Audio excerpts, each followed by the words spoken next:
No, you don't need another voice note. You have a voice note. Just use that. Man, every time I ask you to do something, you always freaking well argue. Can't you just do what I say sometimes? It's not an argument, but why would I waste my time on some boring? This is the Lefty's no-name podcast with a no-name host. No one cares, okay? No one cares. Yeah, nobody cares about you. Shit. Because of you, I burnt my toast. Listen to this. Yeah. It sounds like you're eating a cracker. You should do what I say more often. Yeah. It sucks now. Yeah. Nitro is the glory. Welcome to the No Name RC podcast with your host tonight, Keenan White, aka Lefty the Great, and if you are unlucky, the Finnish village idiot, JQ. This is the RC podcast with no name, but plenty of content. So sit back, relax, and get ready for some serious bench racing. Yes, indeed. Nitro is the glory, but e-buggy pays the bills. What's up, everybody? Welcome to episode 17 of the No Name RC podcast. I'm your main man, Lefty, and this week we got JQ with us, and we're going to do a recap of DNC. As you guys know, I've kind of been on the road for almost a month. My journey to DNC started way back, I think, on the 8th of February, where I flew into Charlotte, and Mike Hill picked me up, and I spent a few days in Charlotte. Went down to Beach RC, pick up some stuff, parts and stuff, so we could drive the janky JQ van across America. Yeah, we guys actually set off early, like 3 o'clock in the morning on the Monday, and Mike was like a machine, man. He drove 1,100 miles. We got to Oklahoma, and then like the alternator quit, like as we was pulling into our parking bay of the hotel we were staying at. So that was actually really good. Actually, it kind of was halfway in, halfway out. We had to push the van back as far as possible, but we got all that fixed the next day. Went to O'Reilly, picked up an alternator, got a guy who picked up who changed it for $85, and then we was back on the road. And we got into California on the Wednesday. Hung out a little bit around Cali being tourists.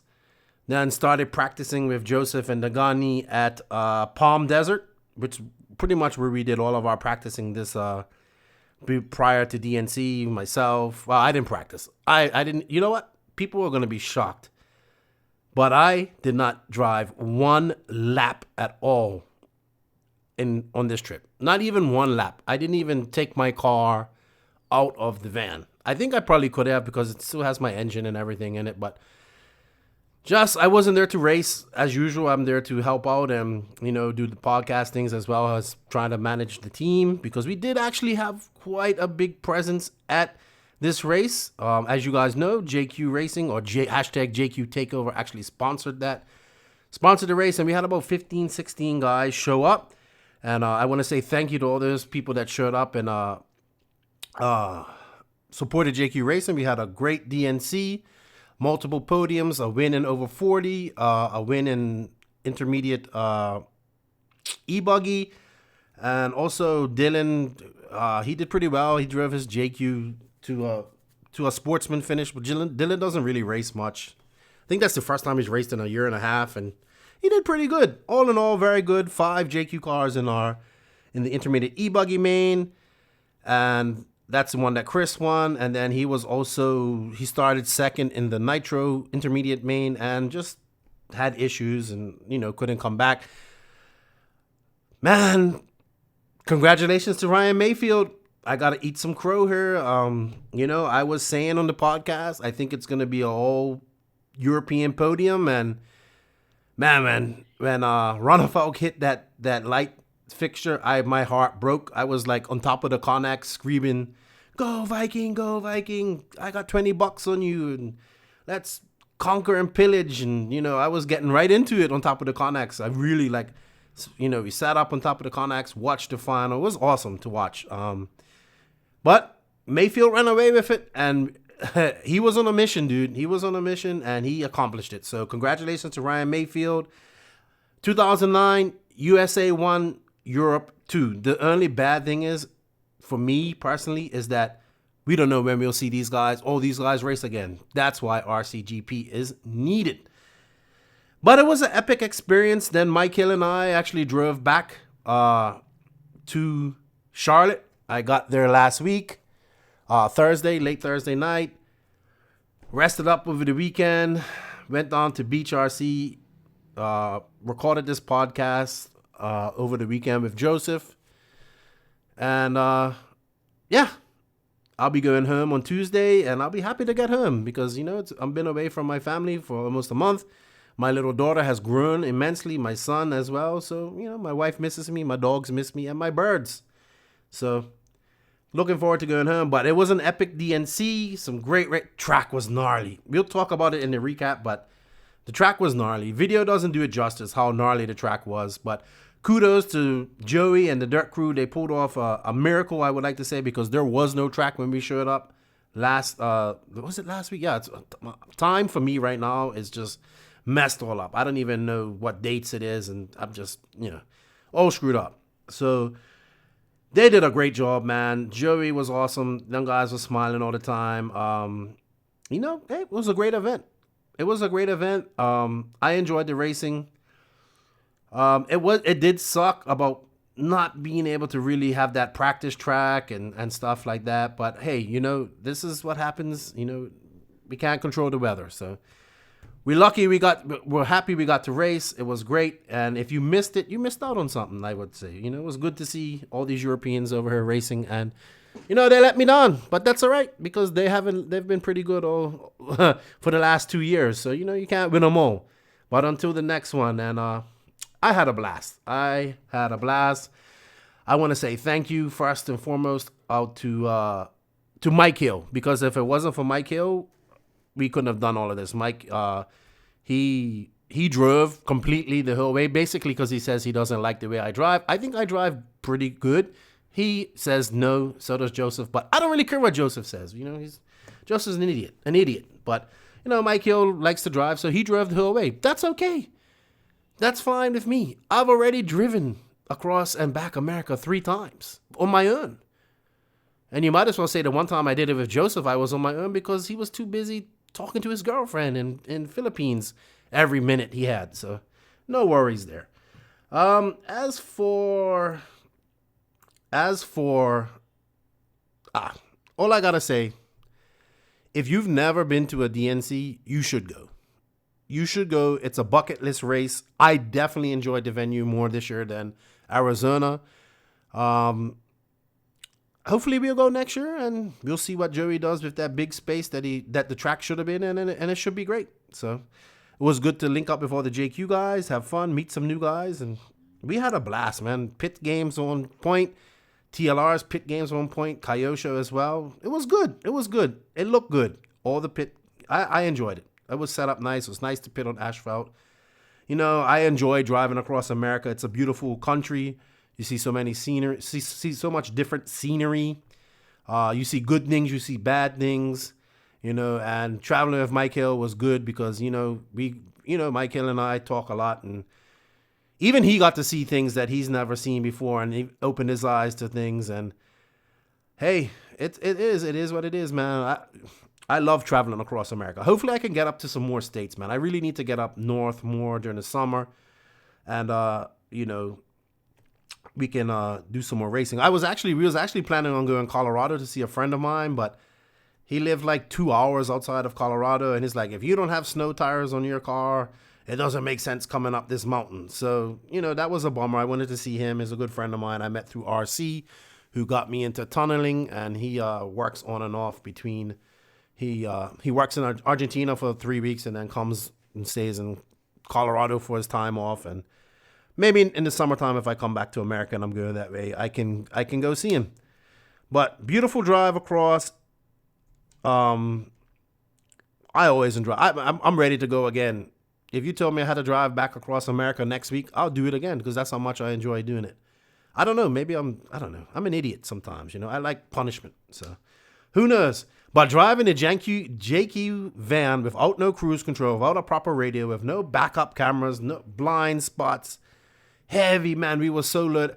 We actually came back from DNC more loaded down than we actually went out there with, because, you know, a lot of the South Carolina, North Carolina guys out there, they asked if we could bring home some boxes in their OGO bags because it was too heavy to take it on the plane. So we did. But man, that van was packed on the way back. But enough of me of rambling on about DNC. Let me say thanks to some of our sponsors. First, I want to say shout out to and thank you to Assault RC via Beach RC and JQ Racing USA. Assault RC is our sponsor of our Invisible Speed segment. Actually, I do that myself with Joseph this weekend. I don't know. It might be interesting. It might not be. I heard Joseph talk about setup enough. I don't really want to talk to him about it on a podcast in my free time. But it's pretty good, I think. I'd also like to say thank you to Fast Race as well. You know, Fast Race makes those awesome bling bling parts. There's Ferrari Italian shock caps and honeycomb shock bladders. And remember, they bring us the 10 questions, 10-second segment, which doesn't really work out to 10 seconds, but you get the point. And Joseph and I do that as well in this podcast, but it's more of we kind of ask each other questions, and it's actually pretty fun. And shout out to JQ Racing for sponsoring the JQ Racing Rant. Does JQ get to rant this week in episode 17? You guys will have to find out by listening to the podcast. And also shout out to my buddy Clint Treadway, who's doing this awesome skateboard decks and engraving down there in Texas. And also to Josh Bayhem for doing those awesome car stands, which we're actually going to do some giveaways next week for our patrons. Remember, if you want to be eligible for our giveaways with our patrons, you could go to patreon.com/thequaygrain. Hey, $1 a month for a cup of coffee a month. You really help us out with this podcast, and you're eligible for some of our cool giveaways. Also, I want to say shout out to T-Pro. Will Smith, who's a JQ driver, bought me down 2 sets of tires from T-Pro. I also talked to Eric Olson about it. He's up there. I believe he's the importer for T-Pro in America, a distributor. So he's bringing in these tires, and they gave us, T-Pro and Eric from Independent Hobbies, gave us 2 sets via Will Smith to give away. So we have 2 sets of tires that we're going to give away as well. I love it, man. We're getting more stuff, more swag in, and the swag is for you guys, our listeners, our supporters, you know, the NNRC squad, as I like to call them, you know, and that's a worldwide thing. So we're going to have some great giveaways. Also, I must say, if I didn't meet you at DNC, or if I seem too busy, like I see guys that were at DNC that I speak to on Facebook, and maybe I just don't recognize them or something. But I was a little bit busy at DNC, and I really wanted to go watch the racing. And I want to say the support for the podcast that I received out there, which I was really surprised because I didn't really think it was that popular out west, was pretty good. The people that came up and said, "Hey, you're Lefty or you're Keenan," I said, "Yeah," and you know, we got to meet. I gave them some decals because Brent Densford actually gave me some decals to give away. Hopefully we'll get some more, and we can start giving them away or selling them if you want to purchase them eventually. And also shout out to Jeff Miles, who printed me off a few shirts that I actually gave away. Kevin Thompsonik, who actually spent a lot of time with us practicing that at Palm Desert. He kind of won the little competition that I had, and he got a t-shirt, so that's cool. We're working on some t-shirts too. I got some good ideas for some t-shirts, and I think you guys are going to like them. All I can say is Nitro is the glory. Great event. Positive vibes for JQ Racing. No disqualification. Only person that got disqualified was Smoker, but we'll talk about that later on. But just a great event. The weather was a bit off, but I think for us as JQ Racing, it was a great event. So shout out to all my JQ Racing Nation around the world. We guys did it big at DNC. But also the funny thing about this is that while we was racing at DNC, on the East Coast, they were racing at Phil Hurd Raceway with Jeff, with Mike Walker, Trent, Jeff, Keaton, Christopher Fail, Zach, and Joe Cannabo, and a few other JQ guys that showed up and went racing there. And it was a good event for us. So we actually had people on the West Coast doing work, and we had people on the East Coast doing work. So that's good. That's all signs that things are going good at JQ Racing. Remember, be a part of a team, not just a number, and shout out to all my JQ Racing squad. Or should I say JQ Racing Nation? I don't know. We'll figure it out. And NRC, man. Hey, I hope you guys enjoyed my makeshift interviews that I done while I was there. That was new for me, so I enjoyed it, and maybe I'll get some better equipment so I can do on-the-go interviews at more races that I go to.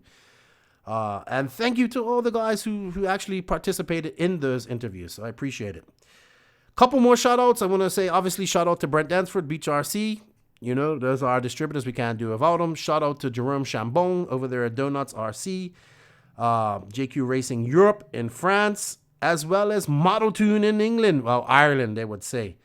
Shout out to all you guys. And once again, man, thank you to all the No Name RC podcast supporters. We're growing. We're at like 1,350 likes on Facebook.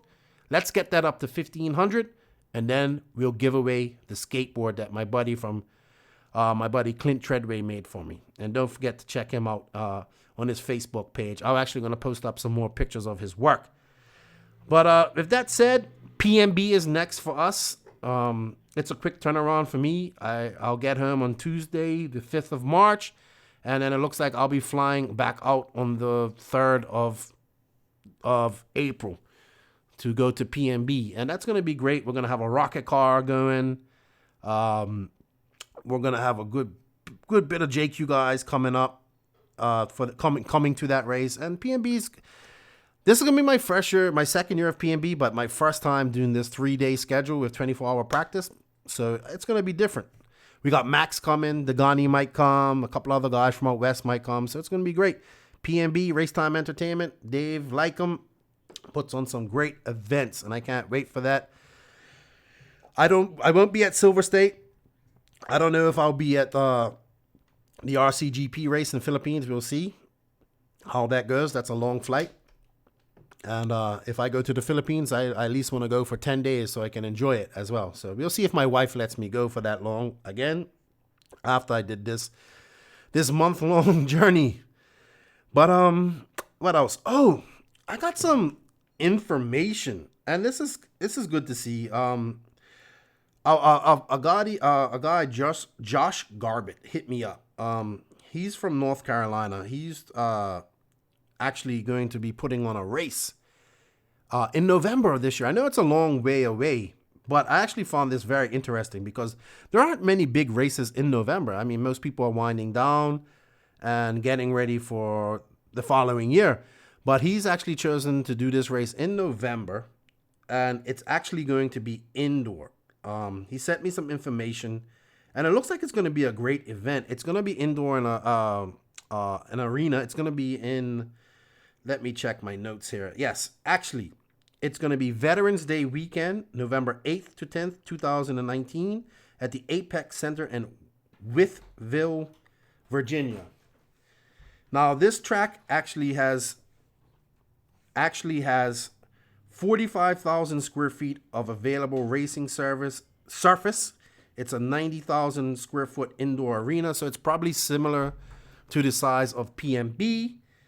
And he's going to have concession stands, indoor pits, camping, trailer, parking.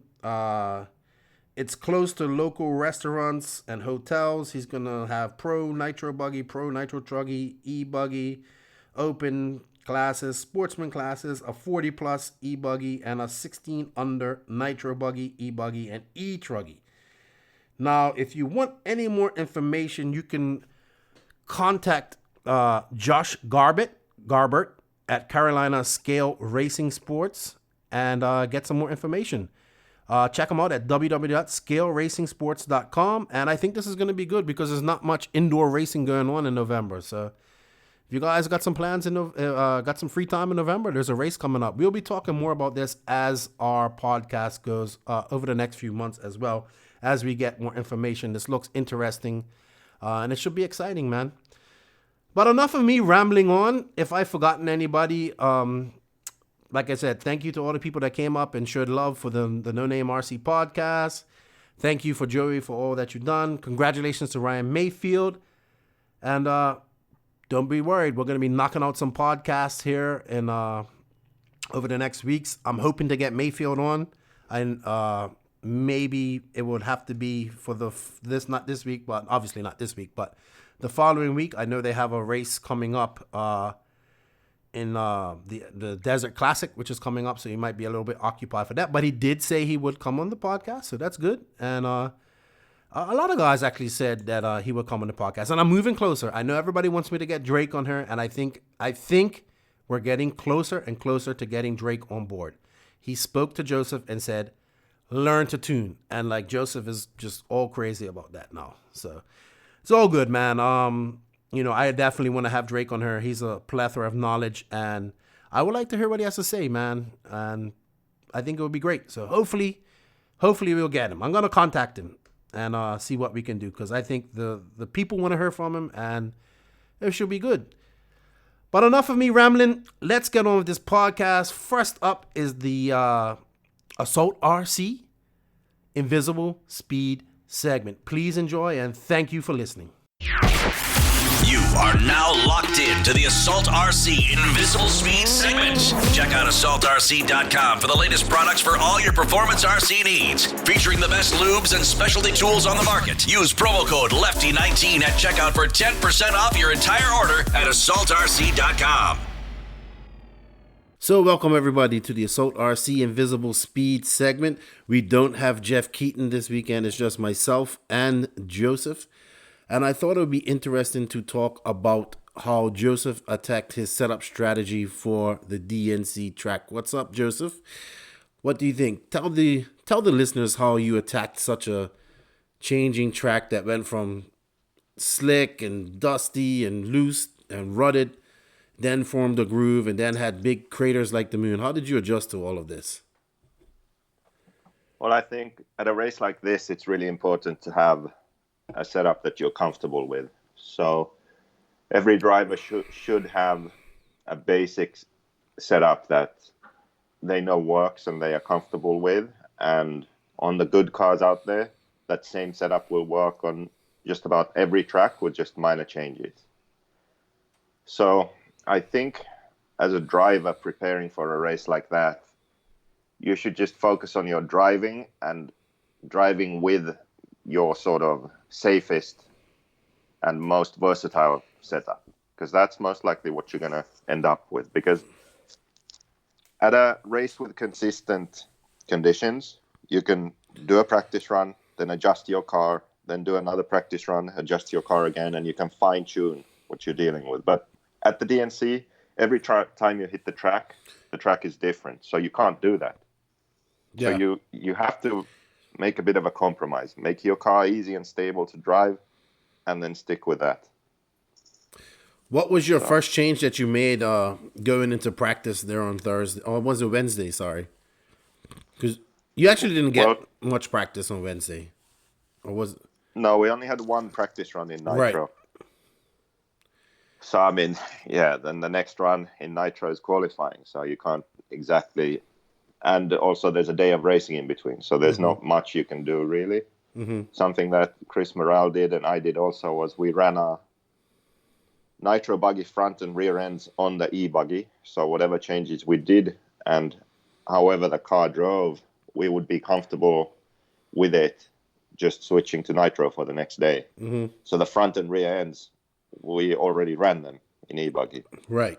And I think e-buggy to Nitro, the setup is very similar. Maybe just we run softer springs in Nitro because of the weight, but that's about it. Otherwise, they're the same. But as for changes, tires would be number one, always trying to pick the right tire for the conditions. And then something I did change was going to a thinner center diff because the track was getting really bumpy and difficult. And when you kind of went wide to avoid bumps, it was quite loose.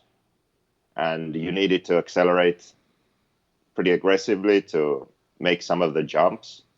So I felt like going to a thinner center diff just made the car easier to drive and easier to accelerate through bumps, and you didn't want to lose the rear end. So that was one thing. I ended up running 15,000 in the front, 10,000 in the center, and 5,000 in the rear. When normally if the track was smooth and higher grip, I would run 15 to 20,000 in the center. Yeah. And just for people that don't know, we run very high oils in our JQ cars, so 10,000 is actually kind of low for Joseph. So, Yeah. what It's tires? basically the lowest that I run. Yeah. 10,000. I haven't run under 10,000 in my car either when I do run it. What did you end up? I wasn't paying attention to your car because I didn't even get to watch your main because I was trying to upload this podcast.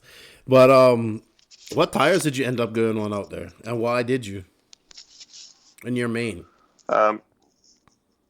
Well, the J Concepts tires I ran were triple D's, green compound.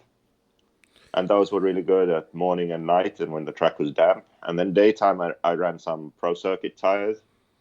So I ran their softest compound Claymore, which kind of looks like similar to a whole shot, slightly bigger pins than a whole shot or a triple D or kind of this kind of small pin tire anyway. Yeah, was that for your main, your nitro main? What did you go out on then? In the main, I also ran the Pro Circuit because Okay. the B main was daytime and dry, 30 minutes. And but out of the three car, well, obviously we had. I like to. Sorry, going off tangent here, but out of the, I'm just gonna compare it to the JQ cars because that's what I looked at the most. Out of all the guys who did pretty good there, whose car do you think looked the best, and why? I would say that most JQ drivers ran a very similar setup. So on those bumpy tracks, our basic setting is quite good, I would say. I mean, we run long links. Long links make the car, stable overall. That's what you need. The 7-hole pistons were good. They work good in all track conditions, and they worked at the DNC also. And I can't think of anyone really who was doing something crazy different with the setup. The only different things we had was we were trying these new shock towers that are for the 100 guys. So they aren't towers we're selling, and these versions are never going to be sold. It's only for the guys who are part of the 100. And what the shock towers did was it makes it possible to run the rear shocks also on the front. And that was just something we were testing out. So, what was the reasoning for running the longer shocks in the front then? Well, it's just something that I wanted to try to see if it makes the car smoother to drive with the bigger shock body on the front. Did it work out? Yeah, I think so. But the locations still need to be, fine-tuned a bit, especially for how bumpy the track got and how bumpy the faces of the jumps got. Yeah. So the towers eliminate a lot of up travel. And I think we needed to have more up travel for how the jumps got. As the track got blown out, what was you changing more and more, trying to get your car to do? Just be more stable through the jumps? Was you trying to just get it to skip over the jumps? Was you trying to? I mean, at one point where it couldn't skip over some of those craters. So.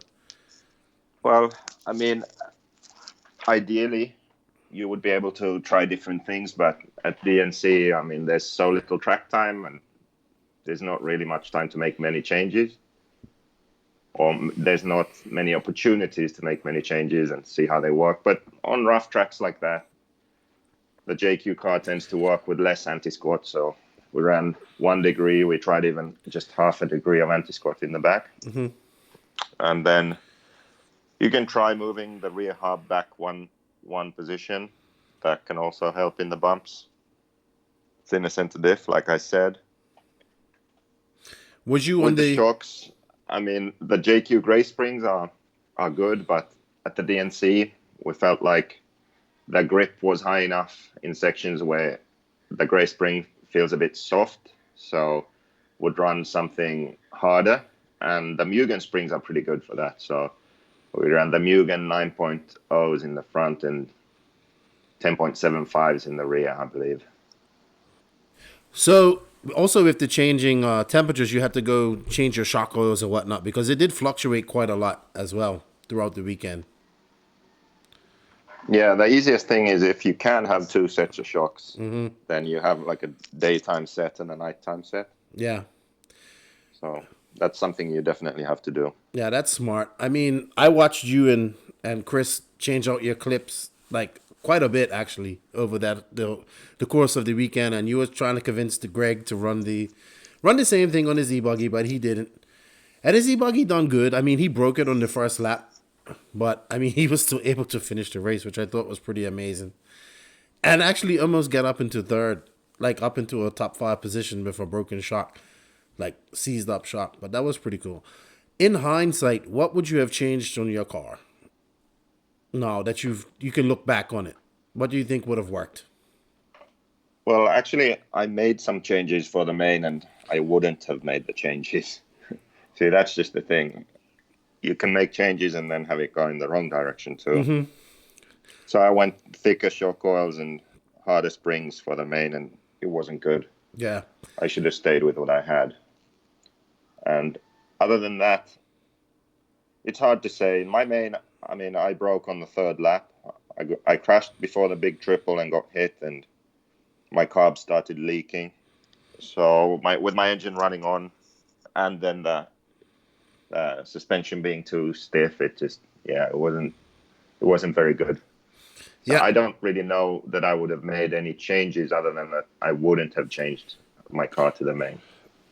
Yeah, it's funny because you sent Mike Hill back to tell Greg. I was there working on the podcast, and he goes, Joseph says, do not go back to the regular springs. Don't use the hard springs. Was you on the Mugen springs at that point or on the HB springs? Mugen springs, just one step harder. Okay. So you would have, I think Greg went out on the gray springs. He eventually won. It was a hard fought battle for him, but, you know, that track was brutal, man. It was hard to get a grasp on it. And with as little runtime as you could, it was even harder, you know, so. And at the end of the day, it came down to just trying to survive and miss those holes. It was so funny. I think the greatest setup was just people just driving around the hills and going wide, like, you know? Yeah, when the track gets like that, I think the racing becomes more about the driver and less about the car. Yeah. There's this sort of middle ground where it's slightly bumpy, where some cars will get really upset from the bumps, and then other cars will just go through them like nothing. And at that point, then it's not more car than driver, but the car matters more because you have a big advantage if it handles the bumps. But when the track gets as rough as it was at DNC, then it's so bad already that you can't make a setup that's going to go through those bumps. So then it's more about the driver, like driving through the bumps you have to drive through and then avoiding others. And that's how DNC was. So I think DNC was more of a driver's track. Yeah, it was difficult, man. I was watching about 5-10 minutes of the main earlier on today, and I was watching how wide Mayfield was going after. He was going into the triple on the very outside edge of it, jumping it, and going around all those bumps in the middle, like just taking the wide, fluffy line around the track, or that part of the track, anyway. So he kind of avoided all the bumps, you know. It was so difficult. And people video doesn't do it justice how rough this track was. And there's nothing wrong with being rough. I think the jumps kind of evened out at the end of the day. They weren't too bad, except for that double before the triple on the right-hand side of the track, going to the back straight. But, yeah, I think it was just, like you said, driver, man, taking those wide lines, avoiding the bumps, and just staying on all fours, man. Because if you made a mistake, it costs you. Yeah, but actually, I mean, there was more crashing in that main than I've ever seen. Yeah, those guys. So. Yeah, me too. But we'll talk more about that when we actually start our recap after this. But I just wanted to touch up on your base setup that you've done, what you feel you could have done better, and at the end of the day, it came down to driver.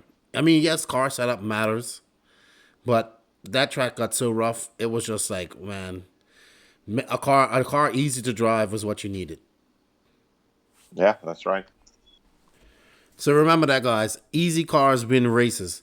That's it for our Assault RC Invisible Speed segment.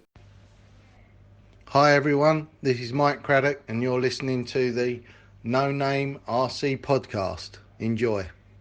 Yeah, man. Okay. So what's up, everybody? This is the DNC recap. It's Lefty. I'm here in North Carolina.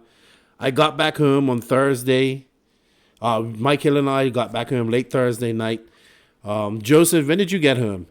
Well, Wednesday night. Yeah, it was Local what? time. 15, 12-hour flight from LAX to the Philippines? 15 hour, but I had a whole row of seats to myself so I could lie down. Oh, well, you was lucky. Did you go to sleep? Yeah, I actually managed to sleep some. No, So that's- that's amazing. Yeah, that's good. I actually slept on the way over, too. You got a picture of me sleeping in the passenger seat. Well, that's normal for you. Normal for me, yeah. Next time I'll sleep while I'm driving. That will make everything better. So, It might improve your driving. yeah, that's what you think. Shut up. So, hey, man. Mike Hill agrees with me, by the way. Yeah, I know he does. Terrible driver. But hey, I've made it across 3 times. No problems. But yeah, man, DNC's over. It was an interesting, I would say, 10 days on the road for us. I'll be happy to get home on Tuesday when I do get home. I miss my family. But DNC was awesome, man. I thought it was, first of all, shout out to Joey and them guys. They did a great job of getting the track ready. And, at one point, we didn't even think we was going to race because of the rain, which is a big topic of DNC. But they did, and I thought it came off pretty good. Okay, I wish the track could have been in the other spot. It would be bigger, but I mean, they done well for they're done really good for what Mother Nature threw at them. Wouldn't you say? Well, I mean, I thought the track was fine.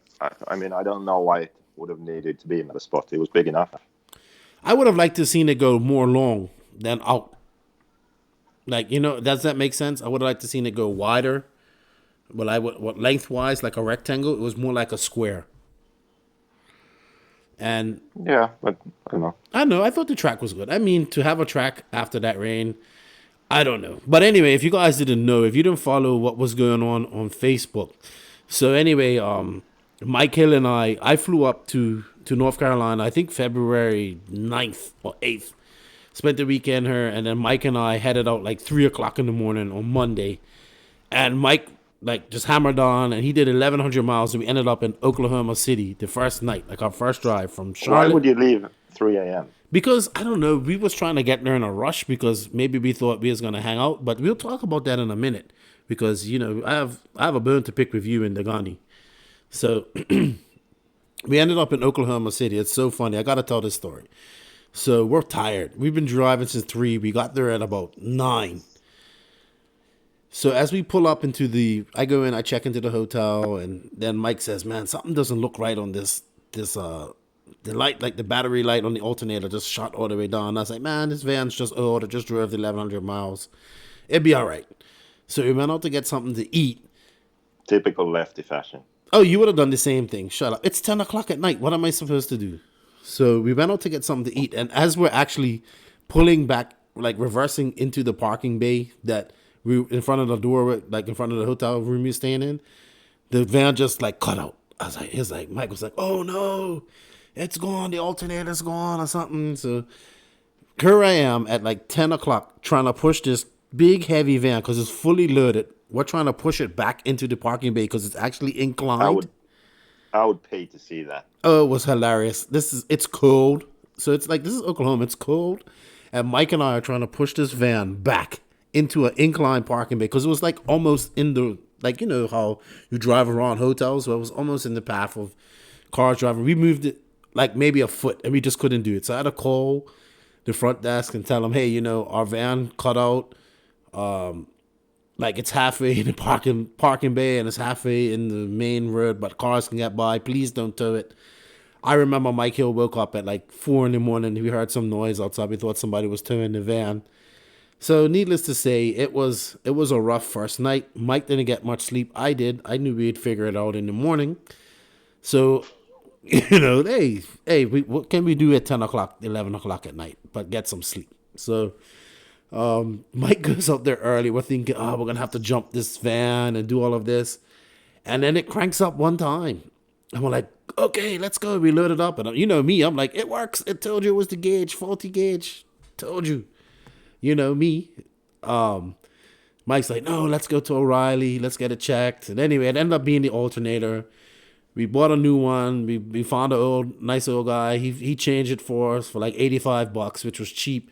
And then it was so crazy, like where the garage was. It was just, I would have ever thought there was a garage there, but it ended up being a nice garage with a pretty some badass old vintage cars he was working on.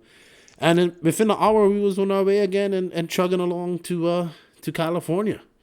So yeah, we did the drive in 3 days. And then when we get to California, like honestly, we're coming off this mountain. This is like one of the most sketchy times driving. Like Mike was driving, and he's a good driver. So we're coming If on. Mike was driving, then I don't think it was the most sketchy situation you were in. It was sketchy because it was really foggy. And shut up, because I know what you're trying to say. So we're coming on this. What do you mean trying to say? Obviously, whatever you do while driving is way more sketchy. Oh, shut up, man! You guys keep talking about my drive just because I don't drive like you think I should drive. Well, like any sane person, yeah. Have we been killed? Are we still alive? Well, that's just dumb luck. Exactly. So I ain't that bad of a driver. But yeah, we was coming on this mountain, man, and it was so foggy because it was been raining. Dude, you couldn't even see in front of the hood of the van, and we're doing like 50 miles an hour. It was insane. That was sketchy. So then we get to California, and we call you idiots. So, you know, we've been on the road for 3 days. We're tired. You know, we want to come hang out with you. Right? Yeah, exactly. You're tired. Go to Jay's house and chill. No. Listen to this, guys. So I don't know the guy's address. I've been to his house, but I don't know his address. So I didn't tell you this either. But they give me this address, and Mike goes, "Is this the guy's house?" And I say, "Yeah, it looks like his house." I can't remember. So we actually did drive to the address. I never told you that. And we get into the neighborhood, and I'm like, hold on. This is not Mike's. This is not Greg's neighborhood. Like, what is going on here? And we pull up. Mike's like, well, this is the house. And then you guys are like, we didn't tell you this, but what are you making all that noise for, man? Stop. Hey, what noise? I don't know. Whatever you're doing, it's making a loud noise. Okay. Please stop. So anyway, Greg must have gave us the address for Amescua's house, and we pulled up to it, but nobody was home. It was crazy, man. We were so pissed off at you guys. We was going to turn around and go back to North Carolina. Well, we wanted to give you Adam Drake's address because we thought that would be hilarious with a JQ van rolling up to the Drake residencies, but we didn't have the address. The guy who was trying to find it. So. But he had Travis Amescua's address, so I'm glad. Did that instead. But we were trying to find something on the way. We knew where you were coming, so something that was kind of on the way. Yeah, it was really an AMSOIL thing to do. Thanks, but it wasn't one of the. That was just one of the many AMSOIL things you've done the whole weekend. But that's all right. What do you mean? I didn't do that. Degani did. Yeah, well, once you and Degani get together, it's like you're one mind thinking together to do AMSOIL things. So wait, what else did I do? Because I can't think of anything. I think you were just you. Like one day you was just you and you're just miserable, like a miserable Finnish idiot. Like, you know. I don't know. So you have nothing. We gave you the wrong address because we were busy. Yeah. We didn't need you there to distract us from preparation. That's what it was for 3 days. So we had to. The funny thing is that Mike and I had to, you know, because Jay has a weird sleeping schedule. He sleeps like a lot through the day. So we would get, you know, Mike and I are both early risers. So we would get up early and just. Mike said the perfect thing. We was like teenagers, you know, because I kind of blew the budget on buying an alternator and getting gas to get, you know, all the way out to California. So we didn't have much money. So we just drove around California, like being tourists and sightseeing for like 2 days because you guys didn't want to meet us up, didn't want to meet up with us like idiots. That's the reason you said you were going early also. Don't you remember? You actually said, yes. I said, why are you leaving so early? And you said, yeah, you just want to be a tourist in California. Yeah, well, that tourist thing went out of the equation when I spent my little bit of budget that I had on a new alternator and getting it put in. I mean, your budget. I paid you for that. No. Let me tell you something. I had to use the rest of my little meager earnings that I get yeah, from that's you. right. I can pay you, but you can't actually get the money. See, that's the problem. With Yeah, that's it. Yeah. So, and you didn't want to give me get money. Your PayPal money. Yeah, well, PayPal isn't hooked up to my bank account, and it won't allow me. So, that's not my fault. But it was interesting. Third world problems. I don't live in a third world. It's from Bermuda, so there you go. Well, that's a third world too. No, it's not. It's the most expensive country in the world, okay? Trump would probably call it a shithole. No, he wouldn't. He would love it because he probably has money there. So hidden away. Well, not hidden. Nothing's hidden away. Don't try to twist things, Mr. Finland, reindeer hunter. But anyway, we just talked about 10 minutes about our journey. It was, I enjoyed driving across America. This is I've done it 6 times now. No, hold on, 5 times. So I enjoy it. We was ready to get there. California's always nice, man. Even when it's raining. I love California. So we get to California, and we finally meet up with you guys at Palm Desert.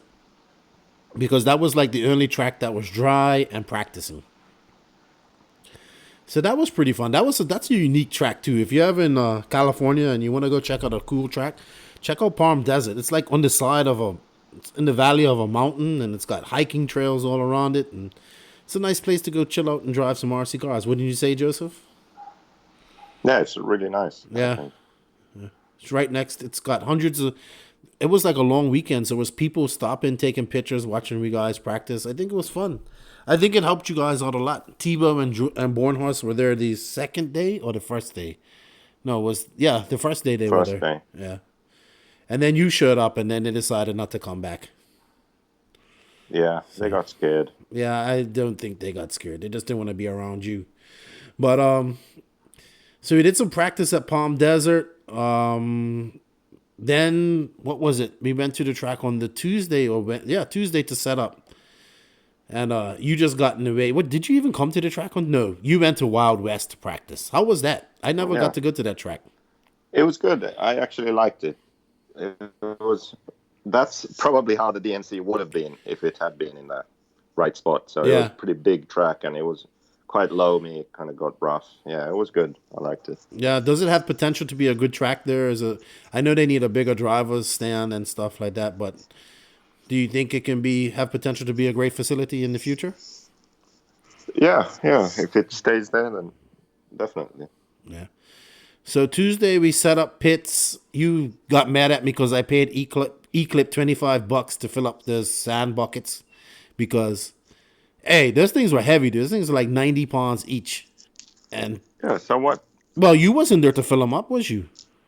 Well, you could have filled a couple up and did. Other people help to fill. You don't need to pay E-Clip. Well, there was nobody else there. There was nobody else there. I call you up. And I said, Joseph, why don't you come help me fill up some of these buckets so the tents don't fly away? That's not my job. You figure it out. And it's your job. Sorry, dude. I was busy working. And I figured it out. That's exactly what you said. I'm doing my job. You do yours. Well, that's coming out of your budget because I'm not paying E-Clip. You see that? So in buckets. I figured it out, and he still doesn't want to pay you, cheap bastard. That's not. I mean, yes, it's figuring it out, but it's figuring it out in a really stupid way. No, it's not. I mean, a really lazy way. Come on. Yeah, because it was heavy to carry those things far. Yeah. You know? I'm just going to pay E-Clip to fill these buckets. You wasn't there to pay him. You wasn't there to help fill them up. I would have never done that. You wouldn't even have been able to carry one over. That's all. You're as useful as a wet paper bag. Well, I would have probably thought of something, Anyway. Drive them in the van. Yeah, whatever. It was so congested there. It was hard to do anything. But we got them all set up. Our pits looked dialed. I think everybody's pits looked dialed. I think TLR's pits looked pretty dialed as well. They were set up nice. X-Ray had a whole bunch of tents over there. They didn't really do the whole sidewall thing. Hot Race was there looking good. Kyosho. When you don't do the sidewall thing, it's like, don't even bother. I agree with you. Kyosho, you know which team impressed me? Because last year they only had 2 tents, and this year they had like 6 was Kyosho. But they've grown extensively in the last year in America. So their pits look nice. HB looked nice too. Yeah. But That's good. I still think we won the pits competition. We had our flags flying and we looked good. And we was full. Couldn't even accommodate everybody. So it was good. We actually need another tent. We do better in the pits than on the track, in pro class at least. Yeah, we need a pro because you suck. You definitely suck. We do. You definitely need to suck. Just like I don't. I mean, you did all right. You did good. I mean, but let's be realistic. If you look at that B main, you can't be ashamed of where you finished in Nitro buggy. I'll be honest with you. I'll give you that. Should we get into my rant? Because I can't rant in the official rant segment. Can I rant now? Yeah, go ahead. You got 1 minute. Just 1 minute? Yeah. I need more than 1 minute. Okay, 2. so you know how people say, just like you just said, oh, we need a better pro than you. Yes, I agree. But why do we need that? We need that so, personal satisfaction. Oh, I can, have a JQ car win a race. Great. Why do the people buying a JQ need that? Because they need the car to have credibility. They need to see that someone can win with it, to believe that the car is good. So Mugen is a great example of this situation now. Didn't you talk about this on your Facebook Live the other day? I did, but, most people don't listen to my Facebook Lives. They listen to Lefty the Great. Please make it quick. Here it is in 60 seconds coming up. If you only look at Mayfield, then Mugen's the best. He won the race. Mugen won the race. If Mayfield wasn't there, then True B main bumps to the main, finishes 10th or whatever he did. That's kind of how good the Mugen car is. Kind of bottom of the A, just made the main. If you take True out, what American Mugen drivers left? Adam Drake. B main doesn't make the main. So the Mugen kind of sucks. It's not good enough to make the main. You can't win with a Mugen. It's the same car. The 3 drivers are friends. They share setup information. They were probably running close to the same setup. The difference there was the skill level of the driver. So Mayfield won. True was like bottom of the A main, and Drake was in the B main and couldn't bump to the main. So just looking at those drivers, depending on who you look at, your perception of the car is different. Does that make sense? Yeah, so I get you that. are now looking at JQ and Drake battling in the B main, and neither of us made the main, right? Mm-hmm. So our cars are equal if that's the only thing you see. But then you have True bumps into the main, and then you have Mayfield won the main. So yeah, I mean, that was more than 60 seconds. That's my rant. But I understood what you're saying. My 60 seconds. But do you understand what I mean? Yes. Like, it depends on what the level of driver is that you have. Like, Mayfield will win races. That's who he is. Mm-hmm. True will, True and Drake are similar. Like, they'll be in the B main often and they'll bump. Sometimes they bump, sometimes they don't. Yeah. It just depends on the level of driver you have. Well, Mugen also had a really fast driver in their main. I know he's not American and he speaks Spanish, but Robert Battier was there too. And but the point was kind of to highlight, I know, like Mugen USA and American drivers. And just a good example. And we have to bring up about Battier as we get on in this podcast, because what happened to him before his A main was pretty dramatic as well. But all right. I'll say to the listeners, on a couple of podcasts, on the podcast before this, I predicted, I went around and I did some interviews with drivers, and I was predicting an all European podium. And I have to eat a little bit of crow because, the Americans, they pretty much kicked ass. Mayfield done well, Fenn done well, and we'll talk about Fenn later because I told you Fenn was looking fast, and you said a leopard never changes his spots. Well, he came second in this race. And everyone gets lucky once in a while. Well, a friend of mine likes to say a broken clock is right 2 times a day as well. So, yeah, I do. Well, I think this is more like a broken calendar. Well, so that was his race, okay, and now we're done for another year at least. No, I think Fenn's looking really racy. He's got a new motor. I told you he was looking fast on Thursday, and you just ignored me. No, Wednesday. But anyway, let's continue to ignore Lefty, and you just continue to fail. So, Fenn was looking racy. Davide was the fastest European, and he just had a bad race, man. And congratulations to Ryan Mayfield. Debatable. That's debatable. I mean, Ron Falk was leading the race at one point, and I think it was second when he broke. So. Yeah, but we'll recap the main in a bit. Take it easy. You want to jump at the gun? Hey, start talking about racing. You get all excited, don't you? You know? Yeah, way more interesting than your sketchy driving. Yeah. But you're an idiot. I mean, in qualifying, the Europeans dominated pretty good. I mean, Barufalo shocked me the most. I didn't think he was going to be as fast as he was this weekend. He also, I think, pissed off the most racers this weekend. But I don't. Yeah, I didn't see it. Let's talk about that. That's our first topic here, right? Really? Barufalo. Are we going to talk about Barufalo? We're not going to talk about how cold the weather was and. No one cares about the weather. We all covered all that shit. Let's talk about drivers and cars and racing. All right, let's do that. Barufalo. Yeah. So here's the deal. This is my analysis, my deep analysis of this guy. So Mayfield said in some interview, right, in your podcast that Barufalo is taking people out and like maybe even intentionally taking Mayfield out and stuff like that, right? Mm-hmm. I recall something like that. Something like that. Yeah. I don't think so. I think Barufalo is a really talented and skilled driver, but he has 0% racecraft. Yeah. He's like CTO. Like he has a really bad case of CTO.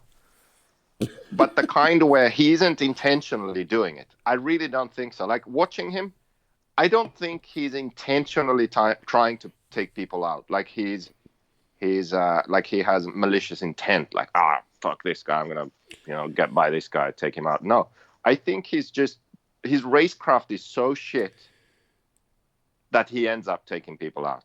Mm-hmm. Now, at the end of the day, it doesn't matter. Like, if you do it so many times and you don't improve your ways, then you're an idiot. I mean, you just are. Yeah. So I don't think like he was intentionally taking Mayfield out or giving Mayfield a hard time. That's just how he is, like how he drives. He's just in every situation. He's like, how can I get through this section as fast as I can? And if there's someone ahead of him, that doesn't change his driving. And that's the definition of a CTO. Like you just drive through them and you're like, oh shit, I didn't mean to do that. But well, they were there, and I was going fast. So he definitely needs to change that in the future if he wants to become one of the elite drivers in the world. He has the speed, he has the talent, but his racecraft is so bad. He really needs to improve that. Yeah, I got to talk to him a little bit when I interviewed him and Davide and the other Italian guys that were there.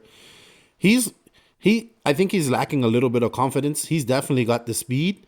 I think if he just like you said, got some racecraft and had somebody sit him down and maybe coach him. I don't think he lacks confidence. I mean, he has confidence, right, to do all those ridiculous moves. I mean, he had some of the coolest moves of the event. The truggy where he would. Most of the time, they don't work out. Well, like you have to be more smart than that. I did see him. The only person I watched, because I went back and watched the truggy main. I didn't actually stay to watch the truggy main because it was cold.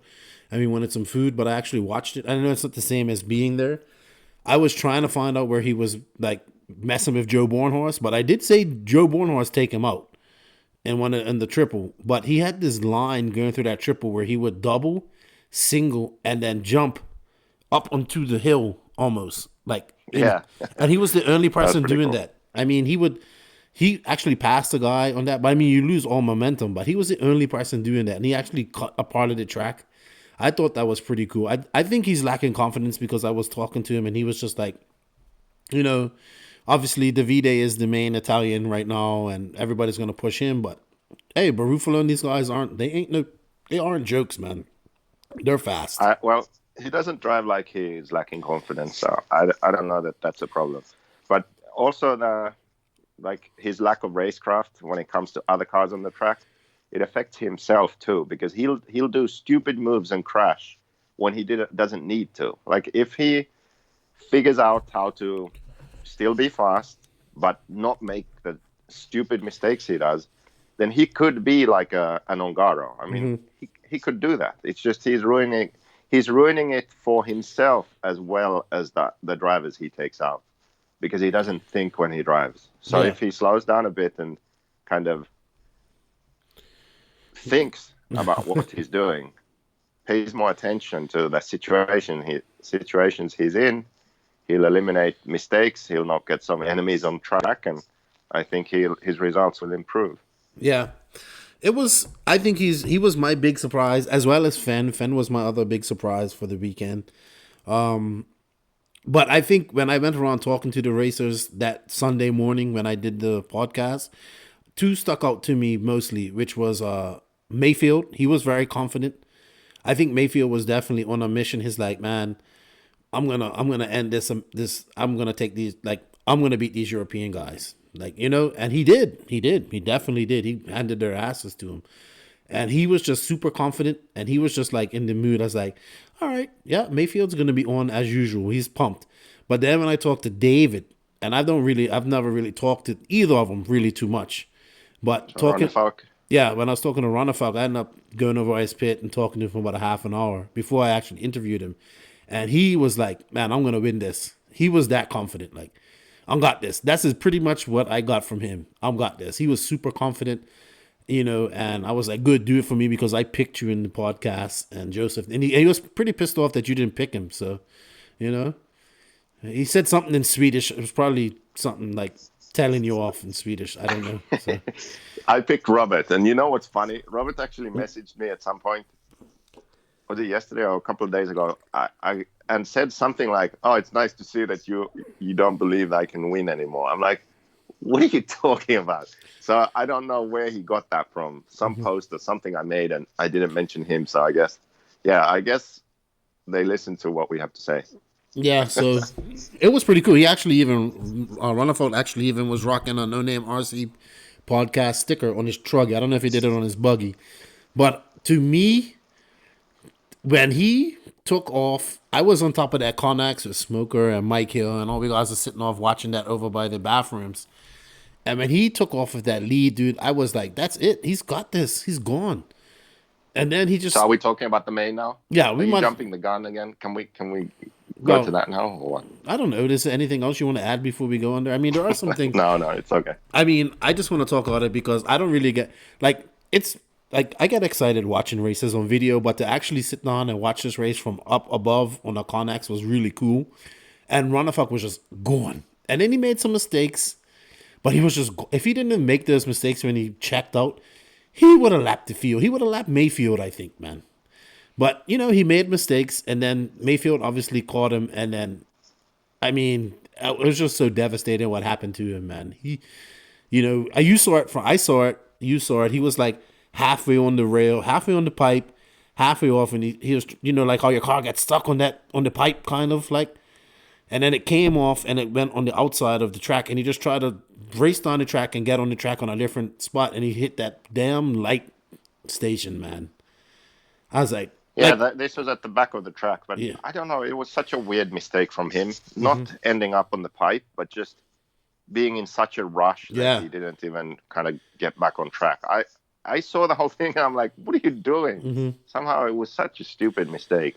Yeah, so I bet he was kicking himself for that. Because, I mean, it would have been so easy to avoid. Just, lose half a second or a second, but, get back on track and then go. Yeah, I was gutted, man. That was weird. Hey, my heart sank. I was like, oh, man.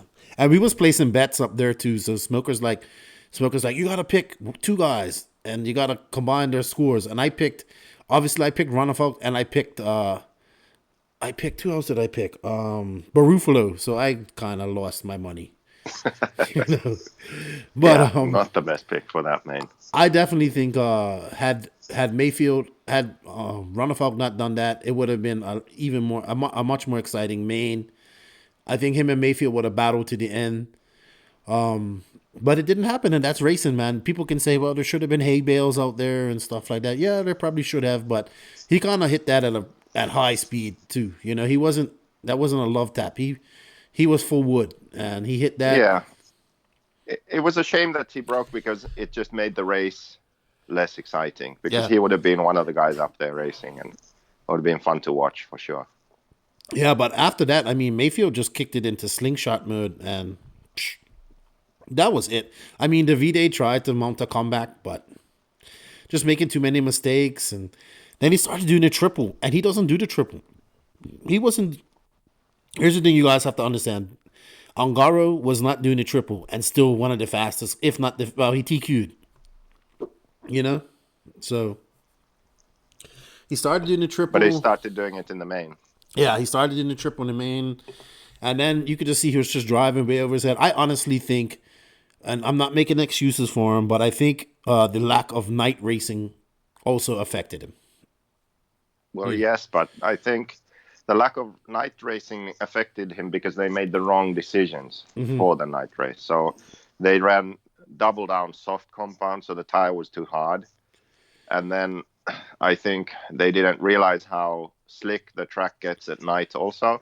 So maybe they didn't adjust the car correctly because his car was super loose. Yeah. You could tell that it was loose. It's not that he was driving over his head. It's just like he was trying to stay on the track because his car was so loose. Yeah. So even normally he sets his car up to be loose, the rear end's kind of sliding around. That's how he gets his corner speed.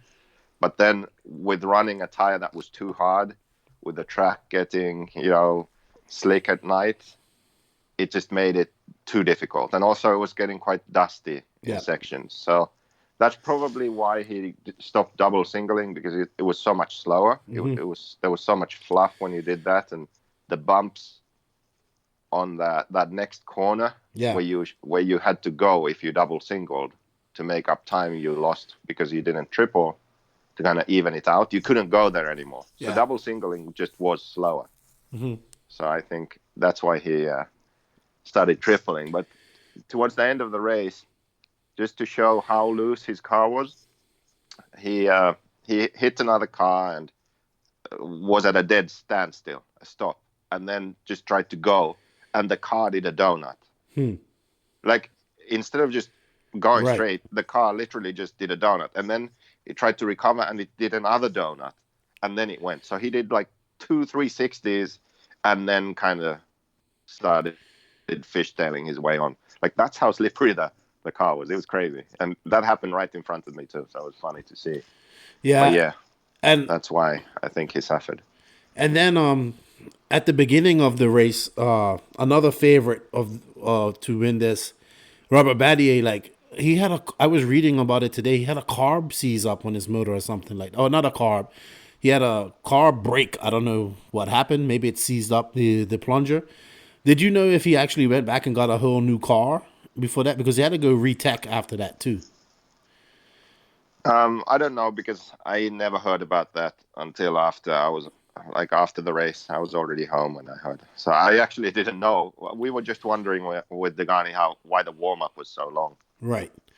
So have you talked to Robert any about what happened before his race? Or?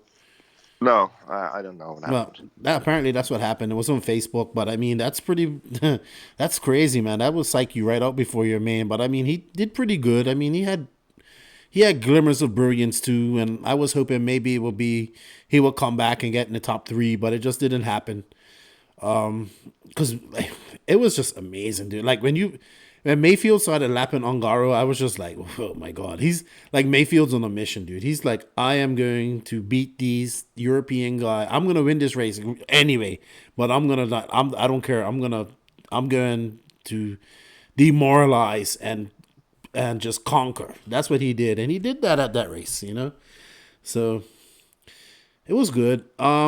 Who else did I surprise? Well, Fenn came in at the end. One thing I want to notice, I don't know if you noticed it, but it looked like Mayfield was kind of blocking Davide near the end of the race so Fenn could get by and get second. Did you get that feeling? I don't know. I didn't really pay attention to that. I think it was an accident when Mayfield didn't kind of want to have anything to do with that, I thought, because he just wanted to finish the race, and Ongaro and Fenn were kind of battling close to him. So I think he was just going wide to let them by, and then Fenn went by on the inside, but Ongaro was taking the same line that Mayfield was in and then ended up hitting Mayfield. Yeah. So It's a shame. I think it was just a mistake. It looked cool. It looked like he was trying to make his car wide. I don't care. Like I thought it was good racing. Like let's get another American on the podium. And Fenn did a good job, man. And I don't care what you say. He's got a good motor under him. I don't know how good the TLR is, but he definitely done well with it. And he might be listening to you say that he's done too, and he's going to prove you wrong. Like everybody's saying he's done, but he proved everybody wrong this weekend. But then again, it has to be done again at another race, not just one race. I think it's funny that like the TLR team didn't have a very good race. I think Savoia and Fenn were in the B main, and a lot of their drivers were really low down, so they were kind of demoralized. And I heard some rumor about like Barry Baker and some other guys like talking about it, like how they aren't doing well and all these issues. And then Fenn has like his best race in a long time, get second. Well, they definitely had a big pit presence there, the biggest I've seen at a race so far. So I know they got a lot of California guys out there running. You beat your nemesis, Westergaard. Did you beat him? You beat him in e-buggy. He's my nemesis only in his mind, I think. He done well. He put in a lot of practice at Palm Desert. He was at Palm Desert this weekend practicing again. So yeah, he unblocked me on Facebook too, so that was good. That's good. That's good because you guys are good friends and should stay like that, no matter what's said on Facebook. So. But who else can we talk about? Let's bring up the list here because I can't actually bring up the list. Can you bring up the list of the guys here and let's go through and talk about each one in the top 15?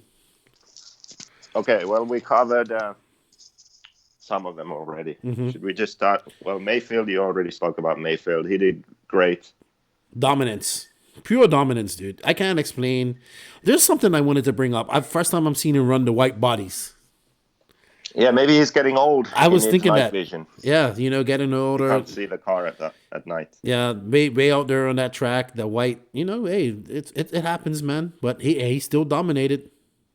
The thing that impressed me about Mayfield was in both classes actually, how he didn't let the pressure get to him. So in both classes, he had someone who was hunting him down. I think Ongaro actually in both, and at times would get quite close, like just within a couple seconds or 3 seconds, but never quite close enough to make it a battle. So Mayfield never made that decisive mistake. He would just be solid, and he would force that guy behind to drive a bit sort of over the limit to try and catch and take some risks to try and catch Mayfield. Yeah. And then when you do that over a long period of time, then it forces the guy chasing to make mistakes, because mistakes happen when you're trying to go that fast. I agree. And also his pit crew was on point, because in truck, I think it was in truck especially, Ongaro would lose a second or two each pit stop. So he would kind of catch up, and he was close, and then now he has 2 more seconds to make up. Yeah. And it was noticeable. I think it was in the truck main. Yeah, I didn't. So Mayfield's both driving and the fact that he was so consistent and steady, and he didn't let the pressure get to him, and then the fact that his pit crew was doing an awesome job too. It was perfect execution from him. And he seemed a lot relaxed this time. I mean, he came over and talked to us on the Wednesday night. I think we was there. He talked to me when he also agreed to come on this podcast sometime, so that should be cool when I do that. We talked to him early Sunday morning. I think he just was like on a mission, and he was like, "Man, I'm tired of hearing about this Euro dominant. Like Euro guys are better than us. I gotta throw it down," and he did. So well done, Ryan Mayfield. Congratulations. USA 1, Europe 0 for 2019 right now. So the only messed up thing is we don't know when we'll see these guys all race again. Unfortunately. Right. All right. So I think the only thing about Mayfield's program that wasn't the best or like on point was, I think he had one more fuel stop than Ongaro in the main. Really? And what David would have had. Well, I think that's just from him being heavy fingered, because those new engines that he's got, they're OSs, and they should be making good runtime. Yeah, because I think he stopped 7:30 and Ongaro was going 9. And David was supposedly going to go 9 also, I think. Okay, so we have Fandon. We talked about Fandon. You don't think it's going to happen again. I think it is. You know, I was right. You was wrong. I always like to say that. Yeah, we'll see. We'll see. Yeah, we can make a bet on it. Davide Ongaro, we talked about. Who was 4th? So, Ty Tessman. Tessman. Kind of a Ooh. surprise, actually, because he didn't really feature in the race. No, at all. I felt like. And not even in truck. Like, he wasn't a threat. Like, I never watched Tessman and thought, like, yeah, he's going to win or, like, he's right there. It was just, for whatever reason, he was kind of off. Yeah. I think Gord was sick the whole weekend, too. So maybe that wasn't a factor. And they had a bunch of X-ray guys, so maybe Gord had to be, like, you know, fully busy being a manager and taking care of Ty and helping everybody out, which we know it's not easy. So I don't know. He was definitely. I'm sure that didn't affect anything. I'm sure Ty is the priority for him. But I mean, he was definitely off. Even in truck, which he usually shines and does well, he was, you know, non-existent. Yeah, I honestly don't know why. I would think that their preparation has been the same as always. Yeah, maybe just an off weekend. I have no explanation. Yeah, but he moves up to. I don't know. He moves up to number 1 in the top 25 of that. So, but that's all right. Yeah, that's another rant. Oh yeah. Oh, okay. Just promise me this. At the end of this, we can talk a bit about the top 25. Okay. Just a bit. We can. A few minute rant. We can. Okay. We can. So Ty was like a non-factor. He wasn't mentioned much. He wasn't in the. You know what? Ty was a non-factor, not mentioned much. You didn't remember he was 4th. And also on this podcast, we don't really have much to say about him. That's how invisible he was. Oh my God. See How what about that? you always got to spoil things, man. You're always so rude. How is that rude? Because you are. Typical Finnish humor. All right, number 5. He flamed out. I saw him flame out. Oh, great. He flamed Was out. that in the main? I can't remember. I wasn't watching him. I don't remember. Maybe that was in truck. I don't know. Number 5. I don't know. See, we just don't know. Robert was 5th. Yeah, I mean, to come back from where you didn't even think he was going to start the race and then come to 5th, I think that's good. I don't think he can complain. He was doing some. I saw him tumbling and fumbling out there too. You know, track was hard, man. And a veteran guy like Battier is having issues. You know, so. Well, he kind of always looks like that, though. I think. No, you see him Seriously, okay. I think Mayfield, Ongaro, and David. I mean, Ronne Falk. I enjoy watching them race because they have this, like, extreme precision in their driving. Mm-hmm. Like, they're all aggressive, but sort of precisely aggressive. And they have this knack for, they have a line they want to pick. And then if they're slightly off that line, they just kind of hesitate a bit, get back on line, and then go for it. Mm-hmm. So it's this, like, precise aggressive driving. It's fun to watch. Then Robert is different. He's, like, aggressive, but it doesn't look very precise. It's like all over the place kind of aggressive.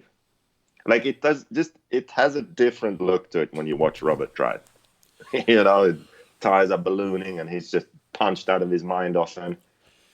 But it's fast, but it just looks different. Yeah. Do you see what I mean? I agree with you. I mean, obviously you've watched him race more than I have, so you would know, you know? Yeah. So, yeah, sometimes it works out, other times it doesn't. I think he told me that he picked the wrong tire too. Like, he didn't really know what to pick for the nighttime and he made the wrong decision. So he wasn't really happy with his choices for the main also. So for our top 5, we have 2 Americans, 2 Europeans, and a Canadian. That's pretty mixed up. I can go with that, even though they'll claim Ty as American, well, North American, but so that's top 5. How about number 6? Okay. So we have Tebow. Now, Tebow was looking racy early on, but even though he got he got the position, I want to say Joe was faster than him this weekend. What do you think? Well, not if you look at the results. Not at results, but I mean, Joe was all right. Like, he was better than usual in Nitro Buggy. I think. Yeah, Joe was 7th, right behind him, and they must have been battling for that position because they only finished 3 seconds apart. Yeah. So I don't know. 2 Techno teammates battling out, finishing 6th and 7th. The Wallie veteran and Tebow versus the young. I guess he's young and up and coming. He's been around for a while, but Joe Bornhorst. I think he had a good DNC. He did well in e-buggy and truck, and he did well in Nitro Buggy. I think he could have finished better in Nitro Buggy, but he didn't. That's just it. Yeah, Joe was 2nd in e-buggy. 2nd and 3rd in truck. 3rd in truck. No, was he 2nd or 3rd in? I can't remember. Can't remember. I just know that he beat Mayfield. Yes, in e-buggy. Because Mayfield did a bonehead move trying to get by. Mm-hmm. That was also weird. So what did you think of Tebow? Give me your impressions of him. I mean, he was kind of just there. Yeah. Like I don't have any special thoughts about Tebow. I mean, if you told me he finished 6th, I'd be like, yeah, sounds about right. Mm-hmm. Like, I don't know. He kind of did what I expected he would do. Really? I thought with this track no special flashes. I mean, wasn't the thing like who will beat who, Tebow or Lutz? Like That was the whole thing. Well, Lutz broke, so. But Lutz was fast when he broke. We don't really know who would have beat who, but I mean, I would say that Tebow was looking stronger. Yeah, I could go with that. But Lutz was faster. I think Lutz was fast until he broke. And I don't know exactly what he broke, but we'll touch on that. So you wasn't impressed with Tebow. I was. He looked racy. He could have done better. I don't say I wasn't impressed. It was like normal. Does that make sense? Okay, yeah, I get that. It was just normal. It's not like, oh, he was impressive or he looked worse than expected. It was just normal. Like, yeah, it's Tebow. Like, that's it. Yeah, I think he'll get some podiums and he'll get some wins. That was just a brutal track, man, and it was hard to do it. Bornhorst, you talked about. Do you want to talk about him some more? Was you impressed with Bornhorst at all? Well, 7th tends to be the position where you finish when you're fast enough to make the main, but not fast enough to battle for the win, kind of podium. It's like I have the most 7th places in mains probably ever. The mains I make, because normally I kind of just squeeze it in. So you're talking from experience, and I finish 7th. So you're talking from experience, you're saying? Yeah, I'm just like, okay, if you're the kind of driver that you just make it into the main, then if you finish and don't break, you'll finish 7th. Mm-hmm. So I don't know, was this race somehow different than that? But that's how I see 7th place in my mind. Okay. So you just ain't going to give Joe no credit. That's what you're trying to say. Well, I mean, if you look, then behind him, the guys are 2 laps further behind the pace. Then 7th place is 84 laps. Mm-hmm. Ogden is 8th with 82 laps. Okay. Cole Ogden. Pretty big difference there. Let's touch on Cole Ogden. Well, before Cole Ogden, now that you made me look here. So looking at Bornhorst, he was actually doing really well in the beginning. And thinking back, I remember that. Him and Tebow were actually running pretty high up in the beginning. So just looking at Bornhorst, he was up in 2nd, like after the 15th lap. And then 4th and 5th for the longest time. He was still in 3rd after 43 laps. Yeah, I told you he was doing good. 50 laps, he's still 3rd. So that's over halfway. And then 4th, 5th, 6th, 7th, and he finished 7th. So I don't know what happened, and I don't know the reason he fell back, but he was in 7th with 20 laps to go.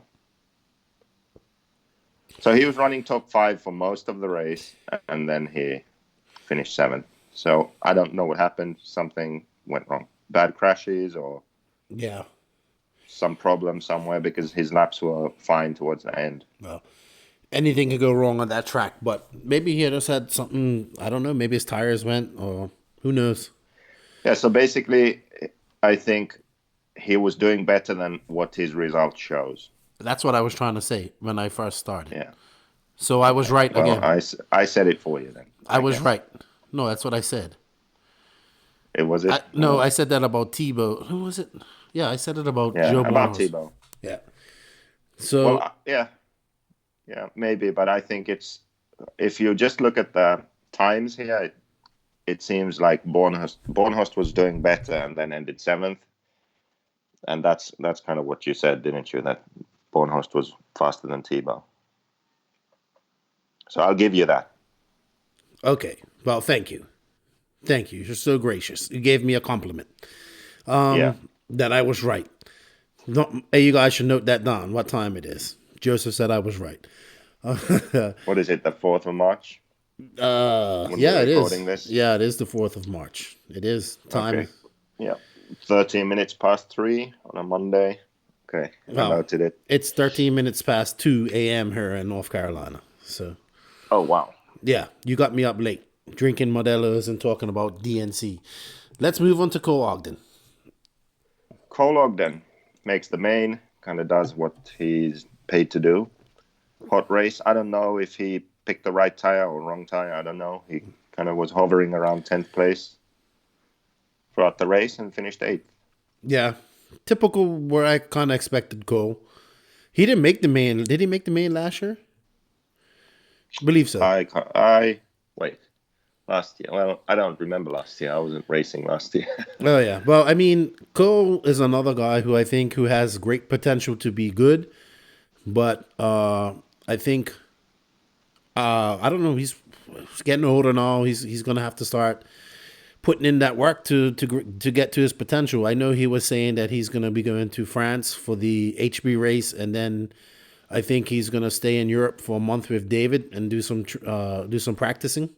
So I think they're going to Spain. Yeah, that would actually be good for him. You know, a month of practice, and you know, I definitely think he has the potential to be really good. He's just got to put the work in, man. So I think he's at the point where he has to take his racing seriously, or be serious about looking for some real world opportunities. You know, I mean, that's the truth. I like Cole. I think he comes from the East Coast, and he's probably the first East Coast guy to really make it this big. So I do want to see him do better. And I think David may be younger than him in years, but I think David is a great example to look up to for working, for like to learn how to be a champion. I think David knows how to do that. He's a 3-time Euro champion and a world champion, DNC champion. And definitely a good guy you wanna emulate, you know, if you're trying to get to that point. So Cole was normal. Who did we have in number 9? So Truey was a shock. No, Truey was behind him. Truey was kind of. Why? I didn't expect him to be an A-man. I definitely expected. I shouldn't say it's a shock, because Truey is fast. He doesn't race much. What does he even do? Does he even race besides these big races? I don't know what he does, but he did say at the race that he doesn't take racing as seriously anymore as before. Like, he doesn't do it full time like he used to. Right. So, I mean, he's a great driver. Mm-hmm. Podiumed at 10 scale worlds, I think, and TQ the 8 scale worlds. So he's definitely a top level driver, but not taking racing as seriously anymore. Easy bump from the B main for him. He did a good B main. He led that from start to finish. Yeah, so yeah, I don't know. Maybe if he took it seriously, he'd do better. But I guess, you know, he's older now. Sure, but he's already older and he's kind of over it. So yeah, helping the team, helping Mayfield. I'm sure, with setup and that sort of stuff. So Yeah. How old is that's True? kinda You his got to be role. probably about your age now, I'd say. I would think so. I Yeah. don't know how old he is. 36 years old. Yeah, about that. Yeah, I'm 35. 36. So In his if he was 36. 36, he would be older than me. He's in his 36 I'm year. 35. He goes 36 in a But few yeah, months, but people. I'm still 35. If you have a baby, do you say that it's 1 year old? I say that it's born? my son's, you're in your 36th year. You're going to be 36 So in what? like I'm 3 35. months. I'm still 35. You're Like such your an idiot. baby, how old is your baby now? My baby is 4 months old. Okay, so 1 year. Yeah, 1 year. She's in her first year. You're such an idiot. That's not how it works. All right, So when you celebrate the first birthday, it's going to be the really second birthday. Yeah, whatever, man. We celebrate every month, so there you go. You're an idiot. Yeah, I take after you. Okay. So number Juan 10. Carlos Canas. Yeah, After that. you know, I don't know if he really enjoyed his DNC. They were over, They were over there in the container, like blocked him. out the sun. Yeah, In the dark. him and his mechanic. I guess that guy's his mechanic. And then it was Cav and Lou, and it just looked miserable over there. They looked like they wanted to be, like Canas looked like he wanted to be with Battier and those guys, and Cav looked like he wanted to be with, home. well, not at home, but it looked like he wanted to be around his, Mayfield and those guys, because we saw him around them quite a bit, actually. Well, actually, I'm not even kidding. I had been there for 2 days, I think, or maybe, the third day. So should it be 3 days then? Just like the age. And I hadn't seen Cavalieri or S-Works. I'm like, oh yeah, Cavalieri's running S-Works. Is he here? Like, I didn't even know. Yeah. It was just, I don't know. That was a bit of a... It was From a weird. marketing standpoint, It if wasn't- you're spending that kind of money and you have Cavalieri now, then, I mean, you should maybe make a bit more of an effort, because even being there, you didn't really know that S-Works was Yeah, there. there was no banners. There was nothing. I mean, Canas, he was all bundled up. I didn't even know who he was at some points. Like, he had a medium race. Obviously, not the result that he wanted, but first time going to DNC, making the main. Yeah, that's okay. Yeah. And he can build off that. Now he has experience of how the American races are, where you don't get much track time, you don't get a warm-up. You just have to go, and you have to be fast from the first lap and adapt to the track as you go. And you can't just be completely, balls out and crash the first 3 laps and then adjust. No, you have to start a bit conservative, figure out how the track is, and then go. Yeah. And yeah, there's just those sorts of things he needs to learn. He's a bit like Barofalo, but maybe not as bad. He kind of has this tendency to, not to be fast but lack racecraft. But it's not quite as extreme as in Barofalo's case, I would say. Oh yeah, But I think he has way more to offer than his 10th place. I think. Yeah, in fact, Definitely. Those guys are racing again this weekend at the Spanish Nets. So, he's young, he's fast. First time in America, away from having to pit over there with Cavalieri and not being able to hang out with the guys he usually hangs out, which would be Battier and probably the Italian guys, I guess. Yeah. So he had a flame out, but even without the flame out, he was still running in 7th. So, I mean, and even if he had finished 7th, I would still say that he has a lot more to offer than that. Yeah, I agree. I totally agree. I cannot say that this race is a representation of his total ability, for sure. Yeah. Okay. Comparing to Ogden, this is kind of my view of the thing. So Ogden, that's kind of his level. Like Ogden, that's where he is, unless he steps it up. Okay, but we can see that he has potential to do better, but he hasn't kind of shown it. With Canas, I think he has shown it. It's not. I wouldn't put them as equal at this point. Like I feel like Canas has already shown that he has a lot more to offer. Ogden kind of still needs to show that, but we believe he can.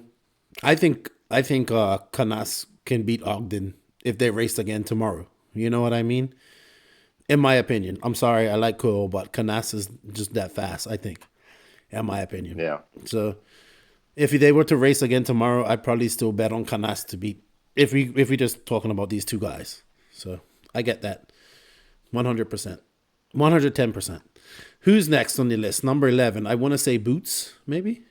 Or Cav. Yeah, Boots was the next guy. Now here's somebody that okay.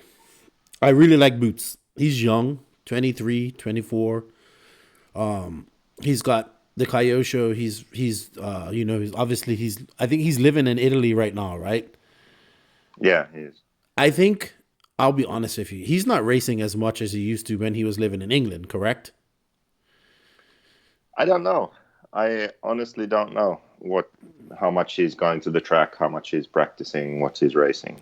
Yeah, I mean, practice and testing engines, it's good, but you need to race. And I think he's not racing as much as he did when he was in England. I don't know if that makes sense. Could be. But could be. I feel Boots should be in the top 5 and not in 11. And I don't think he, at any point in this race, I saw that, Yes, and I think... Yeah, I agree, and I think maybe more so it had to do with the car. Okay.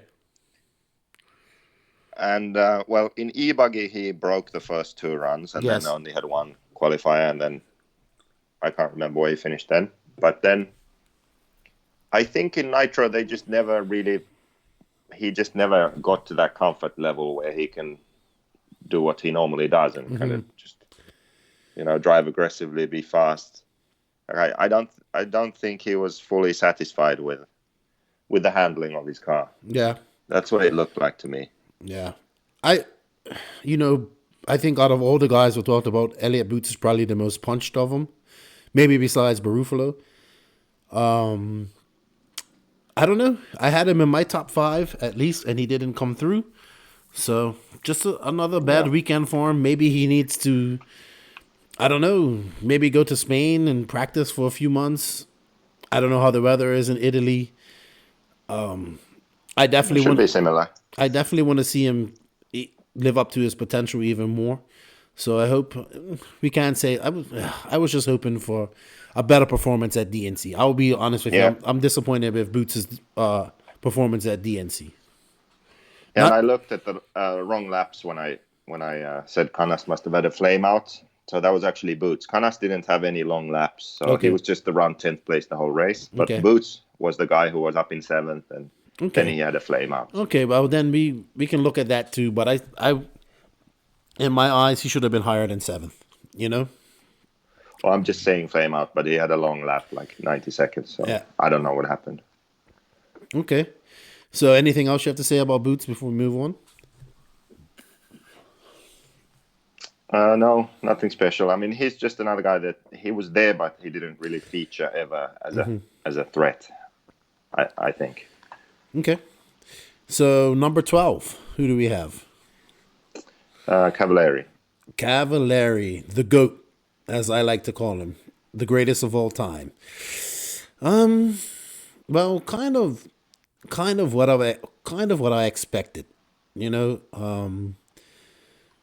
I expected him to make the mains, but I just think lack of actual support is, like we talked about on the podcast before, is what kind of both him and Canas. I think lack of actual S-Work support and having more people to rely on and talk about setup really affected them.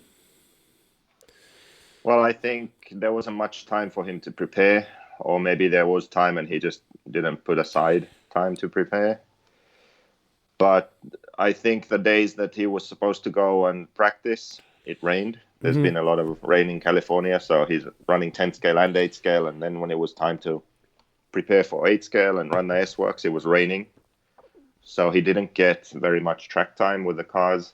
And then at the race itself, you don't get very much track time. So I think it's more of a testament to how good of a driver he is, to that he just put it in the mains. Yeah. But, like nothing, with such limited track time. Well, you always said this about Cav. You said You think he's the most professional racer out there. You think he's the guy who can take a car that's 75% and still do well with it or even win with it. So I agree with you there. It's a true testament that he even put it in the main. I mean, he's always going to be in the main, I think. So no surprise there. Yeah.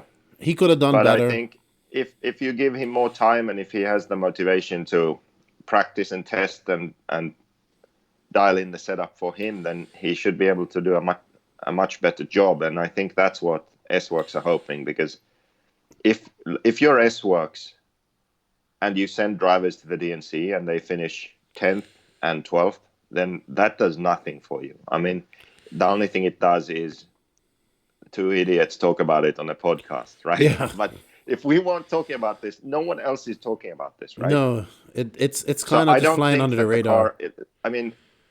The car is better than those results, and they need to showcase that, kind of like the Mugen example I just gave. Mm-hmm. So Mugen had that. They had the guy win, they had Trui in the main, they had Drake in the B main. They all sort of performed in their sort of skill level. Okay, Drake could have made the main and finished 10th, it make no difference. That's sort of the area they normally finish. Well, I think S-Works with Cavalieri, they want Cavalieri to be their Mayfield. That's what they need him to do. That's what they're paying him to do. So him making the main is not going to satisfy S-Works. He needs to put in the work to where he can be top 3, win an odd race here, third in another race there. Then he's doing what's expected of him. But just making the main is not going to be of any value to S-Works, I think. And Canas, I think, we can kind of forgive this result because it was your first American race. Now you know what to expect. Next year you go back and you finish top 5. Yeah. So that's kind of how I see it. Wow. So the car is capable, I'm sure. And now they're just working on building up the team and their results to where they, I'm sure, feel like they deserve to be. Yeah, I think, I just think they kind of, at the end of the day, they kind of just snuck in and said, okay, we're going to send Canas and Cav to this race. And I mean, if we do good, we do good. If we don't, we don't. I think that's kind of the attitude they went in with, because it was no real, like you said, we didn't even know they were there, Right, yeah. So, but I'm pretty sure S-Works will be more formidable in more U.S. races to come. I mean, I know Cav is going to be focused a lot more on 10 scale this year, being as it's a world year. So we shall see. We'll see as time goes on. We can't judge it off one race, Yeah. Who's next on the list? So then we have Ryan Lutz, 13th. Okay. I actually have some words to say about this, but go ahead. You can go first. Well, I don't really have much, but I'll go off whatever you say. Well, okay. Lutz at one point in the main was up to 4th and looking really good. He was putting in laps. He had a up and down. I want to say he had an up and down weekend. He did qualify directly to the A in Nitro Buggy, which was good. He didn't in Truggy, I think, and he didn't in E-Buggy. He didn't even make the A in E-Buggy, I think. Or did he? I can't remember. I can check. Yes, you check, because you have better internet than me right now. So what's your conclusion or point? I went over and talked to Billy and Ryan for a little bit. Maybe Saturday morning, or maybe it was Sunday morning, I can't remember. And it was just him and Billy. And, Billy's working hard and they're working hard. There was a much bigger Agama presence at DNC last year. But then again, the race was in Arizona and more guys from Texas can come. I don't know. Another failure for Lutz. I know this time it was something to do maybe with the drivetrain. I don't know. Maybe a set screw came loose or something. But he looked good in Nitro Buggy. Kind of not as good as he should in the other two classes, which he usually excels in. But we know Nitro is the glory. So I don't know. I'm glad he made the main. I'm glad for Nemo and whatnot.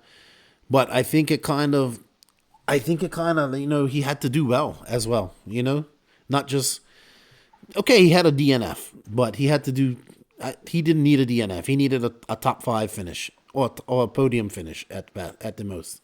I feel, in my opinion.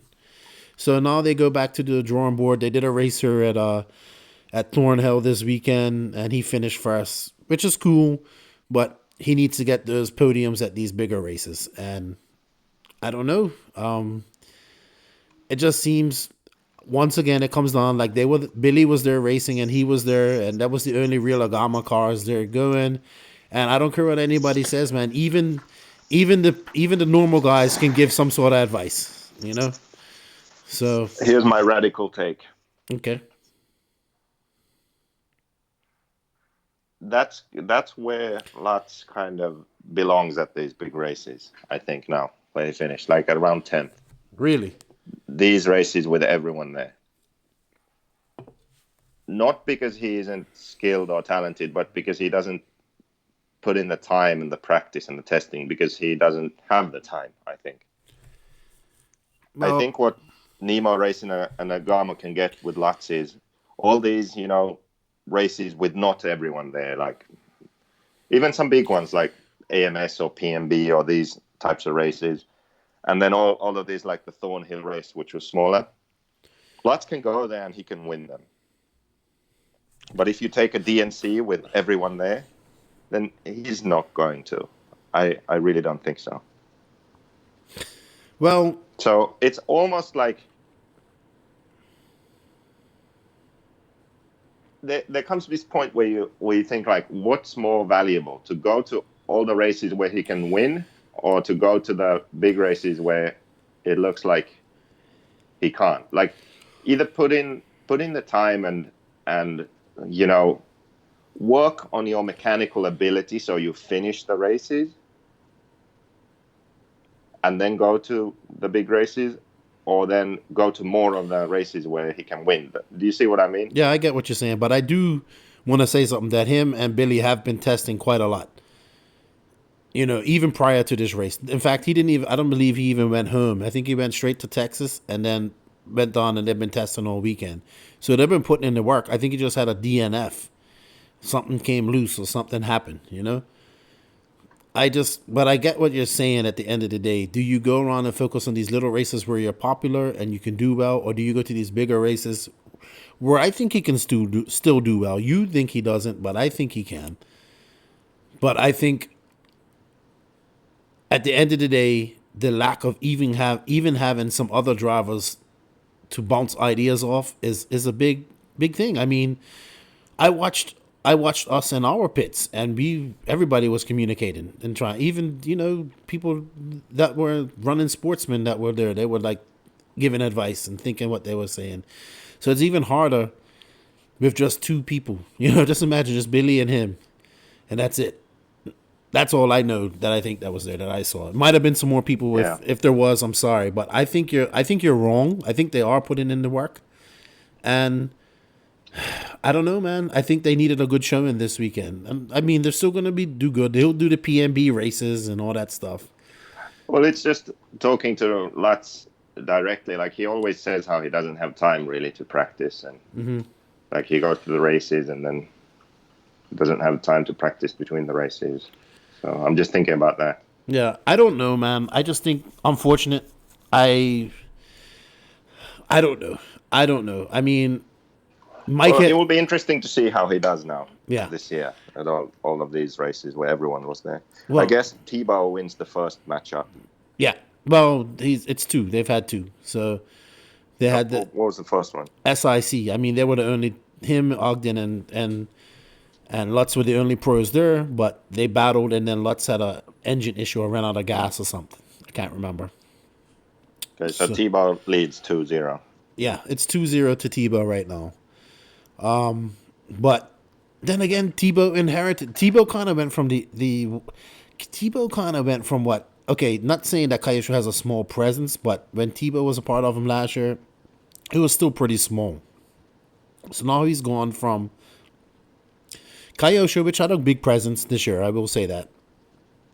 He's going from being like where Lutz was just, you know, I would always see Tebow and Zach, and you know, that was them, and there was a few Kyosho guys at races. But now Like Lutz used to have all the techno guys, Joe, and all the techno guys around America that ran. And then it's just him and Billy, and then I see Tebow over there with his old team. Got all the, it's difficult, man. It's difficult to go from having such a big team to lean on and to help out, and then go into just being like a 2-man show. I mean, you've done it, so that's my opinion. Mike Hill and I actually talked quite a lot about it on the trip over, and we come up with pretty much similar opinions on that, and that's what we came up with. So, Lutz went from that big team at Techno with a plethora of advice to just him and Billy sitting around, trying to figure it out. So it's gonna take time. Yeah, it looks like he had the fastest lap in the main. So there's that. He was fast, dude. Because Shane Barry was right next to me freaking out. Lutz had the fastest lap of the race. And I tell Shane what I tell everybody. Fast laps don't win. One fast lap doesn't win a race. But I mean, he had it after whatever issue he had. He had an issue, and then he's definitely got 318 second lap. He's definitely got the speed. But it comes down to support at the end of the day, and I think it will get better. I think he's going to be at P&B. He'll do good at those races, and we'll see what happens. But too bad for Lutz. He had a DNF, and that's racing. Unfortunately, he just seems to get a lot of that bad luck, man. It's too bad. It's not bad luck when a screw falls off your car. I mean, he's had this his whole career, I feel like he's had, some of those brake parts fall off, this and that, like those sort of problems. Sometimes it's bad luck, but when it happens over and over again, it's not luck. Yeah. It's bad preparation. So you feel that Lutz just isn't putting in time and work, or is it just, that's your conclusion? That's your radical thought. Because he has said that he doesn't have the time to practice. He's not able to practice between the races because of other commitments. Right. So when he says that, then I don't see him being, a Mayfield or an Ongaro or a Tessman or a Robert, or a Ronnefalk. I don't see that. Mm-hmm. Maybe at one individual race everything goes right, and he's fast enough to top 5 any race. Yeah. Well, but I don't see him going to all these races and always being at the top. No, he was definitely fast. Most of the time he'll be kind of where he is. 7th to 12th place. Yeah. I can see that. As for the DNFs, I think he has too many of them for it to be just luck. Like, I don't know if he's careless or he doesn't have time to wrench on his cars or what, but more often than not, he DNFs. Mm-hmm. I got you. I understand. Even at the Worlds, make the main at the Worlds and he breaks. It's just, it happens. Yeah. And I think it happens too much to where you can just say, oh, bad luck, better luck next time. No, there's something else going on there. I agree. Well, I still have faith in Lutz. I think he'll be all right. Who's next on the list?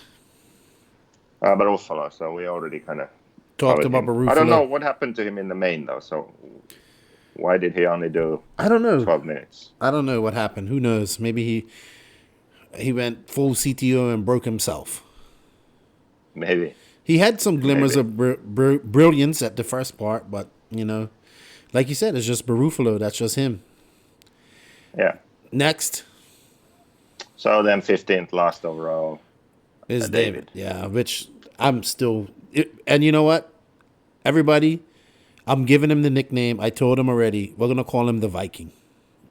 That's his new nickname. I don't know if he likes it. The Viking? Yeah, but I've given it to him, and it's going to stick now. So where did the Viking crash? So he led for the first 7 laps, and then on the 8th lap, he crashed. Lost 4 seconds, dropped to second. Did you see where he crashed? He crashed... He had issues on the side, double and triple, and then I think he crashed. That's where Mayfield overtook him. I can't remember. We watched it this morning. We're just trying to see if he can watch the crash, but I can't really... Oh, don't worry. I don't know, man. It's so hard. It's just I'm still upset about it, to be honest. Because Yeah, it would have been fun to watch them battle to the end. yeah, it's just unfortunate. That's racing, man. That's unfortunately in hindsight, should the light station have even been there? No, but then he shouldn't have been on the other side of the race of the pipe. But it was so far away, it's hard to tell. You couldn't see that thing. And those conditions are actually really good for him, and I think also for the J Concepts tires. Yeah. I mean, they both ran J Concepts, so that's kind of irrelevant. But Yeah. I think David does well at night races and when the tracks are that way. Yeah, I mean, he did an e-buggy too. He just he ran away in e-buggy, man, start to finish, and he was super confident. It just sucks that happened, but that's, like I said, man, that's part of racing. It's not the fastest on the track. It's the first one to finish to come across the line. So, can't do nothing about that. It's over. Focus on next race and go from there. Unfortunately, we won't know when these guys are all racing together again because we don't have a race series to watch. Unfortunately. Yeah, and is that leading into the top 25 rant? I can do that. No, because we Just still a have few things. No, because we still have to talk about B main and the surprises in the B main. No one cares about the B main. Well, there were some big names in the B main that didn't make it. Savoya, Rivkin was watching from afar. Berton, who I had in my top 5 as well. My top 5 was all Europeans besides Mayfield. Yeah, Rivkin. What was Rivkin doing? Jesus. I don't know. He broke or something in the. I don't know. He just wasn't never. Maybe. I didn't see the B main, so I can't tell you. Yeah. So for those of you who don't know or remember, so Cole Ogden. I mean, Mike Truey won the B main, bumped. Cole Ogden second, bumped. Dakota Fenn third. So last guy to bumped to the main, third place in the B, and ended up second in the race. So, yeah, I actually think, and I think he said this too somewhere, that the B main helped him for the main because he was able to not only just know the lines and have his driving good from the start, but also his car. So I think it helped car him. and tire choice. More track time. I'm sure it helped. Yeah. So then the drivers who didn't make it, so Tanestes, Ricardo Berton, Adam Drake, Evan Vale, yours truly, Paul Ciccarello, Renaud Savoya, Mark Souza, Steve Harris, Alex Zanquetin, CJ Jellin, Yeah. and Spencer Rivkin. Big So surprise. some really good drivers in the Yeah. team who just didn't make it. Yeah, I was shocked with Jelen. I had him, and a lot of people were shocked with him, but they have to understand that this kid doesn't have much time with his car. He just Well, got I think this also just goes to kind of what I was saying earlier about Boots not being fully satisfied and happy with the performance of the car. So I think looking at CJ Jellin, that kind of hints at that also. Yeah. Yes, he's coming from a different car, so there's that. But if the Kyosho had been awesome, then I'm sure they would have both done better, right? So, and Berton, because Berton Berton raced. yeah, and him too. Yeah, Berton. I think. mean, I was racing with Berton in the B main for a while there. I'm like, hey, what is happening? Yeah, right that's now? not supposed to be happening. What are you doing? That Yeah. kid's supposed to blow your doors off. Yeah.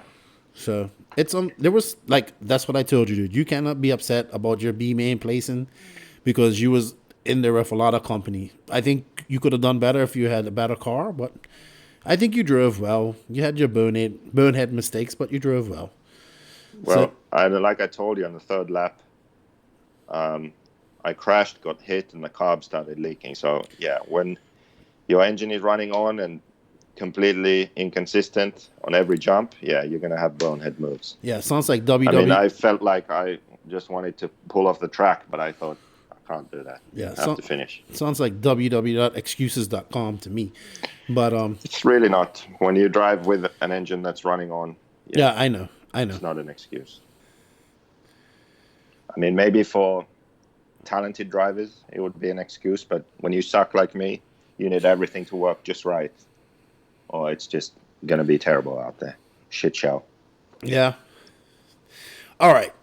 Well, as I'm a big proponent, I want to see these guys race again, and that's all I could think about as I drove. Mike Hill drove the 3 days back home. I was like, man, when are we gonna see these guys race again? This sucks because we don't know, and it really does suck. Yeah. Well, okay. When is the next time? Nobody knows. Not in 8 scale. There isn't going to be a next time. DNC next year. DNC next year. That sucks, doesn't it? That really sucks. It could have been RCGP, but it's still going to be RCGP, Okay. just not as many as these guys. Ongaro. Let's take Ongaro. Mm-hmm. Is he doing Silver State? No idea. No idea. Like when is the next time Ronnefalk, Mayfield, Ongaro, and Robert race, for example? I don't know, but I'm pretty sure Robert and Mayfield will. Ronnefalk and Mayfield will race at the Worlds in 10 scale. Well, but we're talking 8 scale. Yeah, I know. That doesn't count. So this is what I mean. We have this one big race and then we don't see it again. It sucks. It sucks balls. Yeah. So I don't know, man. It's more that we need this RCGP thing to happen, and we could, think about it. If this was RCGP, this is the first race, we would have had 2 races, number 1, and we would be like, all right, so the next race is in 2 months. Can't wait, just hypothetically speaking. But I mean, hey, it is what it is. I just enjoyed watching all these guys. Really, I think what made DNC really special this year was not just the venue, but was the amount of European races that came over to race. I think it's the biggest amount of European races I've ever seen come to an American race. It was pretty much a Worlds out there. Yeah. Actually, I was thinking about that at some point also. I'm thinking it's a shame that Americans don't go over to Europe more. Yeah. Also, they did for Neo, but Neo was kind of the US race of Europe. Like, it would just be fun to have them come over for something on a real like European style track outdoors in the summer when it's dry. I and totally just kind agree. of do a race like that too. I think it's just fun to watch. Yeah. Fun to experience, but they don't really do that. Yeah, unfortunately, just from talking to guys, it's schedule, man. They're racing so much because they have so much 10 scale to do as well. So it's really difficult, man. It's a shame. So I don't know. It would I know people was like, the Philippine Masters Silver State same date, but it would have been so cool to get some more American guys over for that race. But we're talking about DNC. Anything else you that caught your eye that you'd like to talk about? I want to talk that. I think for me personally, I've only been to 2, and I enjoyed this DNC much more than the one in Arizona. I enjoyed having running water, bathrooms. Like, our pits were on asphalt, so we didn't have to worry about mud when it rained. I didn't have to hurry your mouth about carpet. I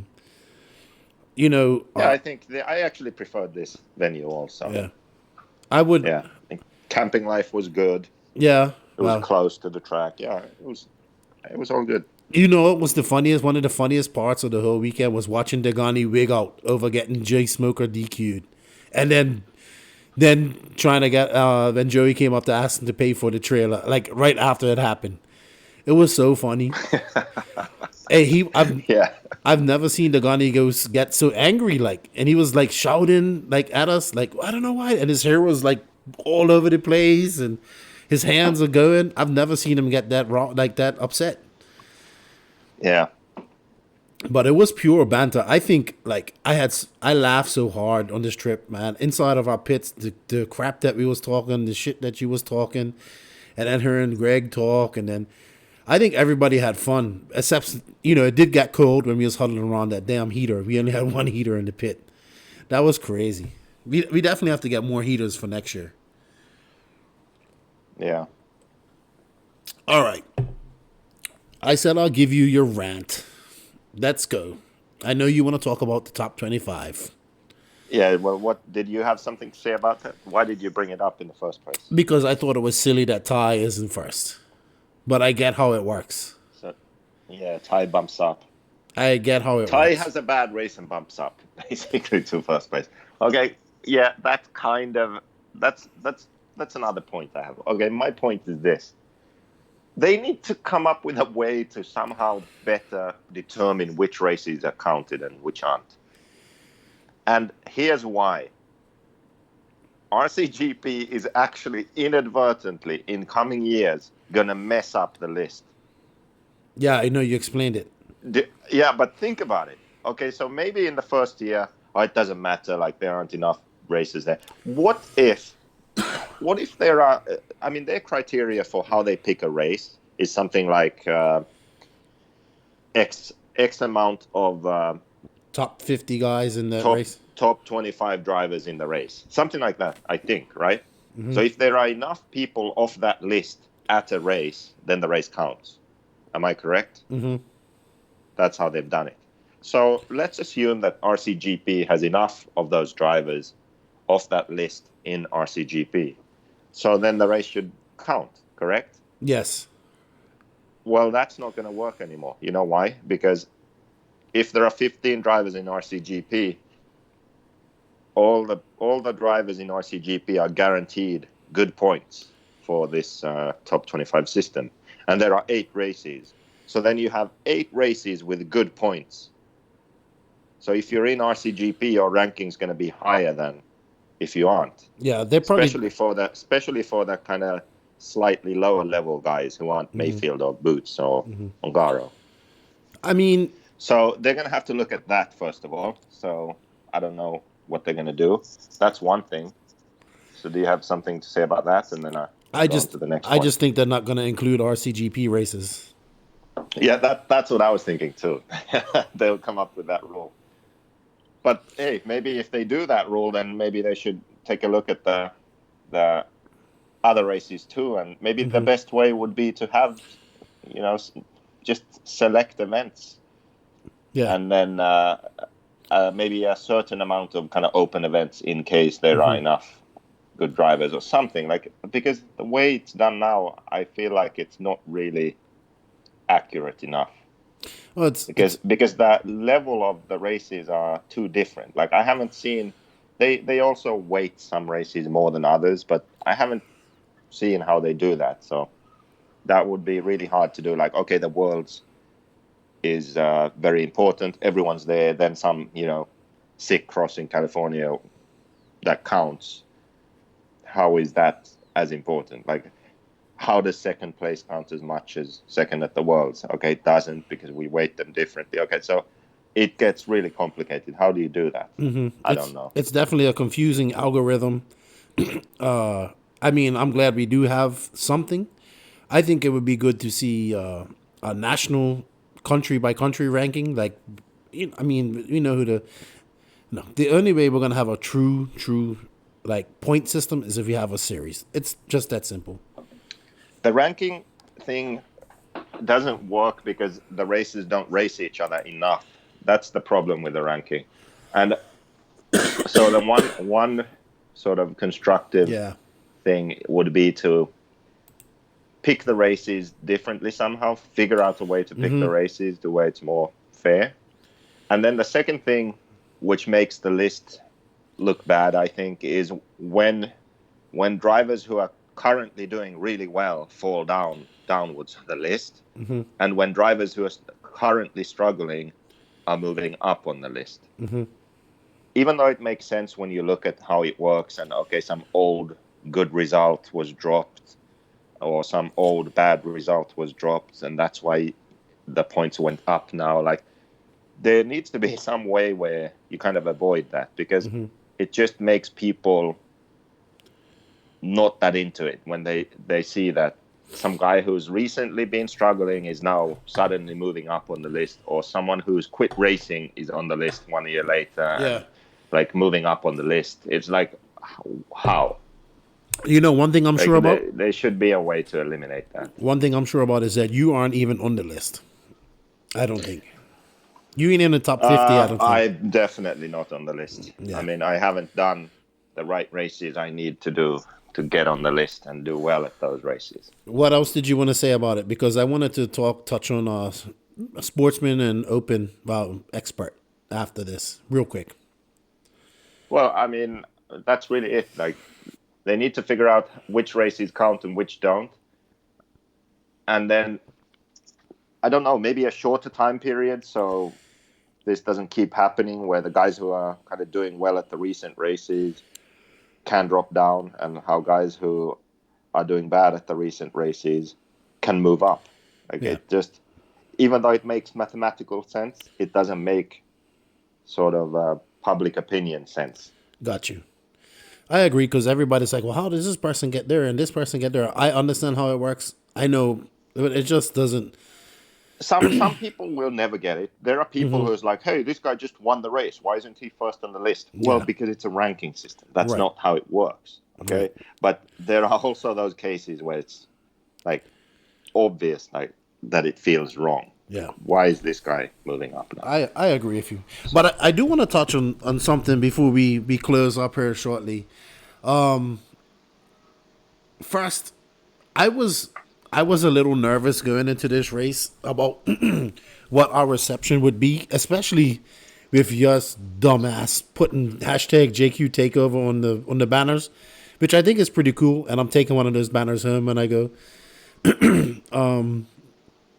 But I think we were definitely under the microscope as the JQ Racing team. But I think we came there, we had fun. We had a bad looking pits. We was drinking beer, having fun, laughs. Not saying that any other team weren't doing that. Yes, they were doing that too. We had great results in Sportsman. I mean, Dylan, who hasn't raced in 2 years, comes out and runs Sportsman, does well. That kid, I really like that kid though. The Fei Long from Mississippi. We met him and his dad at Southern Nats. That little kid done well. He's like 7, dude, and he's out there. He won like DNC. That's so cool. Yeah. He's definitely talented, and he's gonna be if he sticks with it, he's gonna be a bright star, I think. Dylan done well. I mean, Dylan's a man, and he doesn't race much, and he decided to race at the last minute, and that was good. He finished second, so we had a JQ there and Sportsman in second on the podium, and he could have won. He lost it at the end. Chris Morale was my big surprise, dude. I was really shocked at Chris, because when I met him last year, he was like, I don't race, I just test, and then getting to hang out with him, and we got to tease him. We actually call him Jared Tebow's baby brother, because people, I don't know, like they say he looks like Tebow, so we was calling him Baby J. But he definitely impressed me with his driving, and he done well. Like he won e-buggy, he walked away with e-buggy. He was qualified second in Nitro Buggy, but didn't I think he finished 6th in Nitro Buggy. But that's because he was like scrambling to put his car together like 5 minutes before his main. I think as for JQ Racing, we came in. A lot of people were probably expecting you to do something stupid. You didn't. Thank goodness. I knew you wasn't gonna do anything stupid. We came. It was like quiet. Like people. Like people couldn't say anything to us this year. We came, we had 5 cars in the e-buggy main. We had, it was just different this year, where it was like, I think people kind of sat back and said, okay, this wasn't a fluke last year. That's what I think at the end of the day. Maybe I'm wrong. I don't care if I'm wrong, but that's how I feel. JQ Racing is like, what we do at DNC is what we've been doing at East Coast races all year long, So. Yeah, and like some people thought that Mayfield is my mortal enemy now, and then Mayfield's hanging in the JQ pits drinking a beer. So it's just maybe not exactly how people think. Some people take some banter to heart, like Drake doesn't talk to me, but he did talk to you this race. Yeah, he did. Learn to tune. He said, "Learn to tune." He said. Yeah. Some people are like that. Most people aren't. Like it's. How can I explain this? What you see is what you get. Like, JQ Racing is not your, like, typical, like, politically correct, we're going to be everyone's best friend sort of brand. It just isn't, because that's not the kind of person I am. It's more, we're going to be super upfront and honest, and this is what you get. Love it or hate it kind of thing. And if people get offended, then they do. And we're not going to, bend over backwards and apologize and make it all right. Like, yeah, we apologize if we are wrong, like we did. apologize to Joey, find out, are we welcome back? We are, okay. Can we sponsor the race? Because it would be a funny kind of jokey thing to do. Okay, and we did. So Joey is the kind of person that can accept that. It's like water under the bridge. You know, we all make mistakes, dealt with it, done with it. Let's move on. Mm-hmm. Mayfield the same way. I'm the same way. You know, Mayfield called me out at the Worlds. I was like, well, that wasn't very cool. You know, we get over it. Yeah. We move on. You know, and the people who can't deal with that, they have an issue with me, or they have an issue with JQ as a brand or whatever. That's fine, but that's not who we are or what we are trying to do. You know, and I think there are people who aren't close enough to inside the industry enough to where they just see some negative thing and they think that's it. Like, that's the whole story, when it really isn't. Like I just said, they are the people who think that Mayfield hates me and I hate Mayfield, and there's you know, going to be drama at DNC, and then he's drinking a beer, having a laugh with Degani and myself. Yeah. So I don't know. You know, and I'm glad it was a positive experience. We put on a positive face. I mean, we had fun, and like, hey. When I left, when we was actually the last people to leave on Monday, like, it was so amazing. It's like, I can't believe how busy this place was this whole weekend. Now it's just empty. And Joey came up and goes, "Hey man, did you guys have fun?" I said, "Yeah, I had fun." And, you know, and he goes, "What did you think?" I said, "Man, I really liked how the pit area was set up, where everybody was more close. Like last year, we was literally like right across from TLR, X-Ray, and Mugen, looking right at them. They had no choice but to look at us all weekend, you know? And we didn't get that at the other DNCs because the pit spaces were spread out a little bit more. I enjoyed that. I think they did a great job. Another thing that I really liked was watching like Degani, and then Bill Hagan came, and then Barry Baker and Ciccarello, and it's like all these, and Ashton was there. And Saxton, and like all these guys that used to race each other 20 years ago were all still doing the same banter, talking shit to each other, having a good time. Like they're still like we went back in time 20 years, well, not 20 years, but 15 years ago, when these guys are at their Billy peak. Easton too. Yeah, and Billy Easton came over a lot. You know, it was good to see him talk with Greg, and it reminded me of what RC used to be like back in the day, you know? You know what the best thing was? No, I don't. No fifth scales. No way. That sucked. No fifth scales. That was awesome. Because I was going to race a fifth scale. Alex had his fifth scale all ready for me, and then there's no track. So there was my chance to be a DNC champ going. Yeah, I hope he doesn't mess that up for next year and try and build a fifth scale track. I hope he does. Forget about those. Because I'm going to have a JQ sponsored, fully paid TLR short course truck by you. It's going to be fully paid by you. You know the fifth scale budget's going to come from the same place that E-Clip budget came from. Yeah, right. You're going to pay for it. And I am going to be a DNC champion 2020. Okay. Because I can do it. I can do it in fifth scale. Fifth scale is awesome. Sure, buddy. But I think it was a great event. If you guys didn't go to this event and you plan on going next year, you should. The only crappy things were the weather. Yeah. Well, okay. Let's just move back a bit. Why? Let's just. Okay. Oh God, we couldn't go through a podcast without you being controversial. Being a bit controversial. Listen, see, this is the thing. If you're into racing your car on the track, it's not the greatest event. Seriously, it isn't. If you're into being at a big race with all the best guys and you like hanging out, then it's the best, or then it's one of the best. Like, then it's great.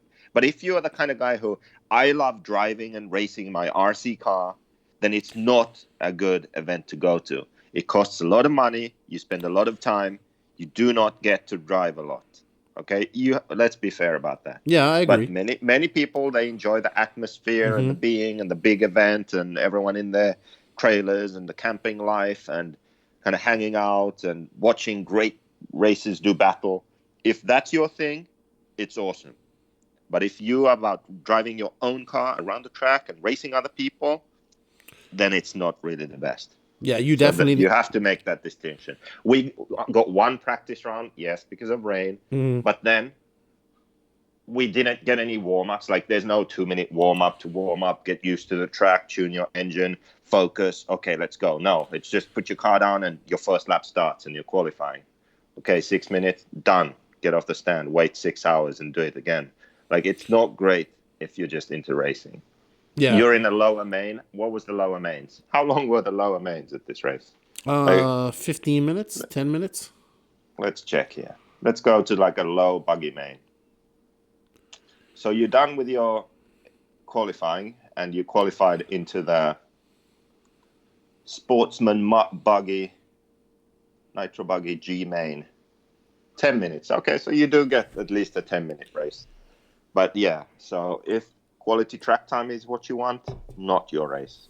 If you like hanging out at the track and watching other people race, then it's a good race.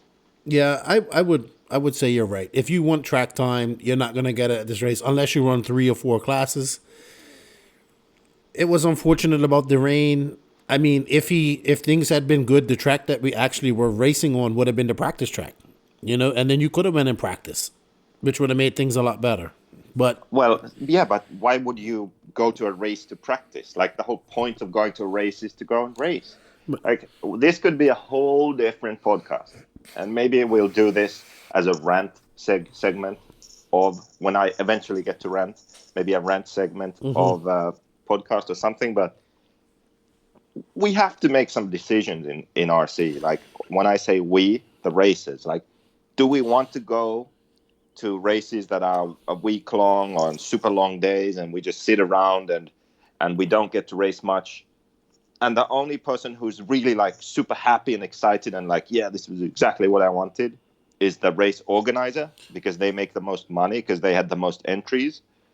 Or would we like to figure out a way where we can go to the races and get good amount of track time and have fun and then go out to have dinner at night and then not have to wake up at 6 a.m. the next morning? Like, what do we want? Because the race organizer will want to maximize entries and make the most money, and the racer maybe has different goals. Well, the only way to do that... That's a rant for a future episode. The only way to do that is one of two things. Either you cap the race and increase entry fee, so the race director still makes his money, because it costs a lot of money to do this. People don't do this to not make money. They want to make some money. Or you go to this race and you race 4 classes. It's easy. It's one of the two.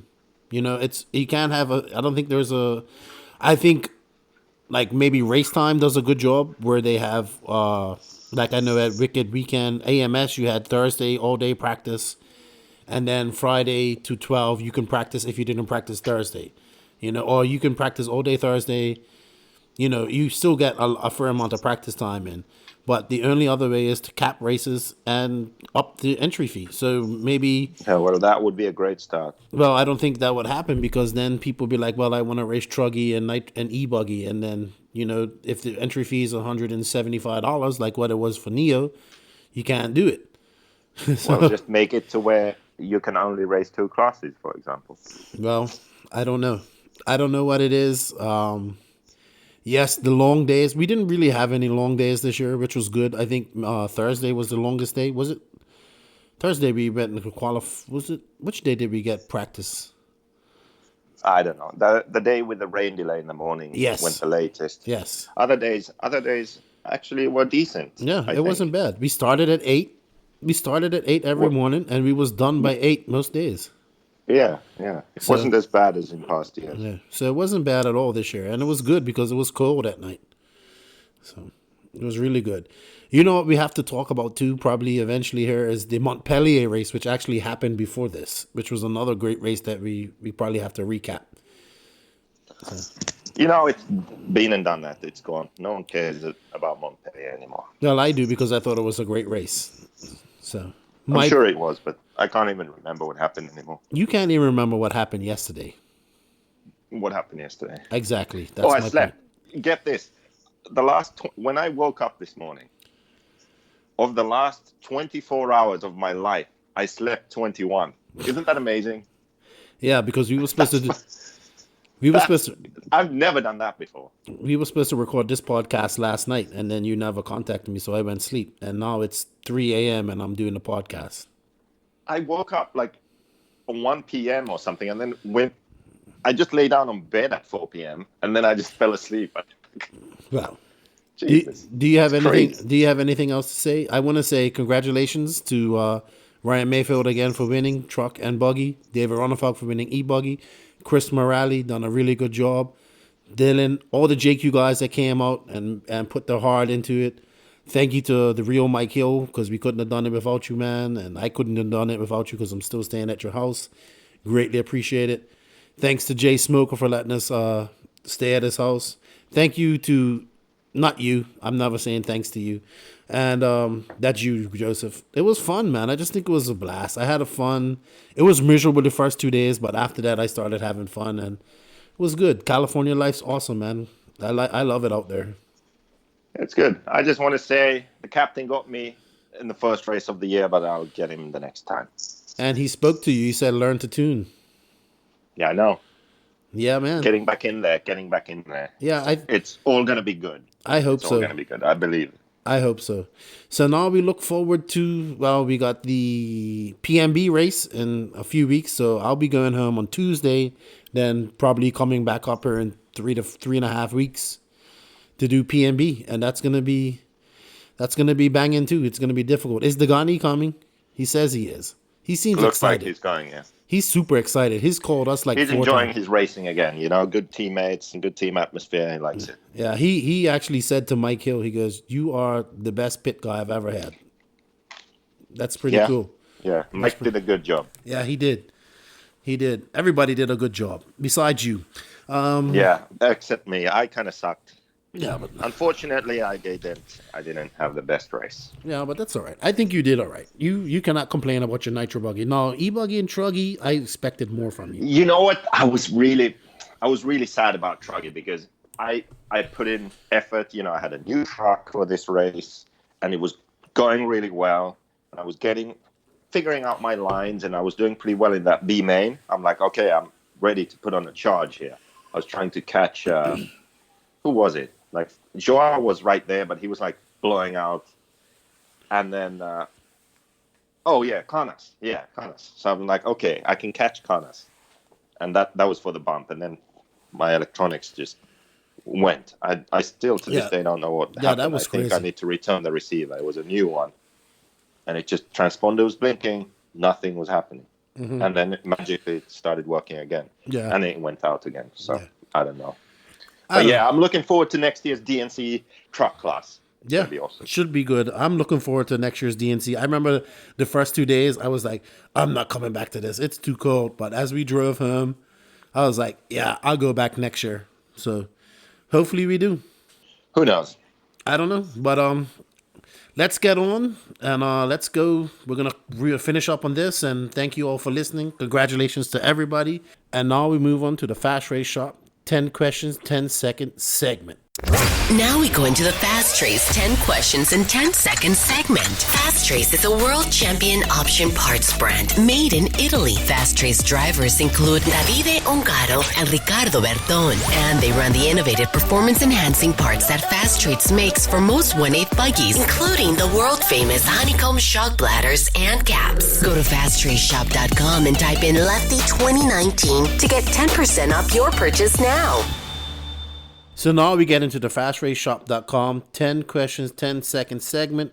We're doing it a little bit different this weekend, being as it's just Joseph and I on the podcast. So he's going to do 5 questions, and then I'm going to ask him 5 questions. So what's up, Josie? I'm ready for your 5 questions. Let's go.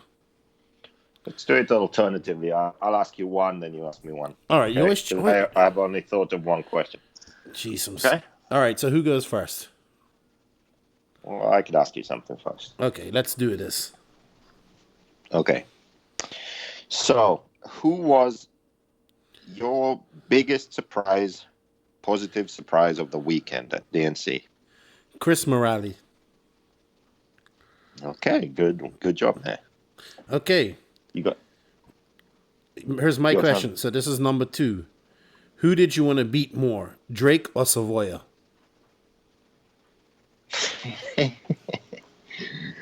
I'm gonna have to be honest with you. It would be Drake. Really? It's always Drake with Yeah. Yeah, I mean, with Savoya, it was pretty funny because he broke a shock or something like that. Mm-hmm. And I had my running on issues and all kinds of issues.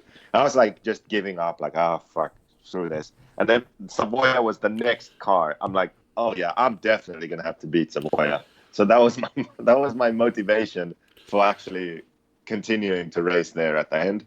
And I think it was his motivation also to keep on going to beat me. Not to lose to Joseph. Because when I got by him, I think he just quit. Like he didn't even finish the last lap. So Okay. yeah. So that's funny. Okay, number 3. That's my turn. Oh, I have to ask something. Okay, who did you want to see beat me more, Drake or Savoya? Drake, because I had money on it. How much did you win? Huh? I don't know. Did you win? I gotta go collect. I did collect some money at the race though, $20 on a bet. Okay. But yeah, Drake. I was definitely rooting for Drake. Okay. So your turn. Question 4. All right. How was it camping with Dagani for a week? It's actually good. I think. See, most people don't know, but Dagani actually takes care of his grandmother. Mm-hmm. And he has a wife now, and he has a dog he takes care of. He's a very caring person, but people don't know that. People just see him as this dickhead at the track.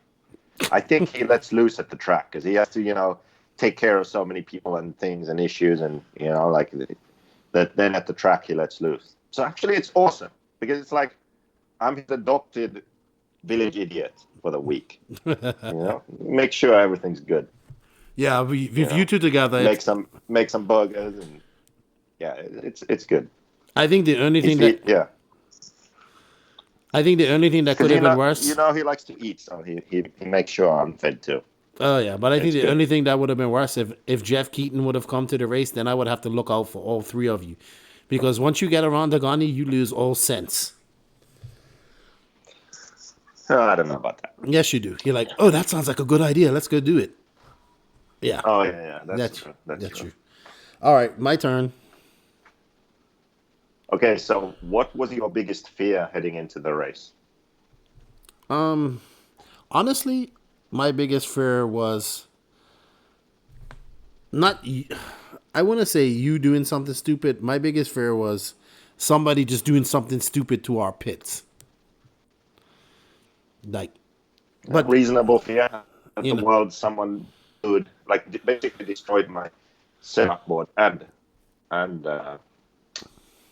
pit mat by gluing the setup board to the pit mat and then gluing all kinds of stuff to the setup board. All right, but that's more of a joke. But I mean, well, it's not a joke because it destroyed the stuff. Yeah, I agree. It was not usable. Yeah, but it's a pit board and a pit mat. If somebody would have damaged one of our tents, I would have been upset. I'm not saying that was... Well, now you're giving them ideas. No, I'm not. No. Okay, your turn. What are we on, number 6? I hope so. We still have to think of more questions. I know. Yeah, I think so. Hey, man, I come back to Dagani. Dagani's hair during his wig out, man. That was so epic. What did you think of that? That was so funny. What's the question? How about Dagani's hair during his wig out?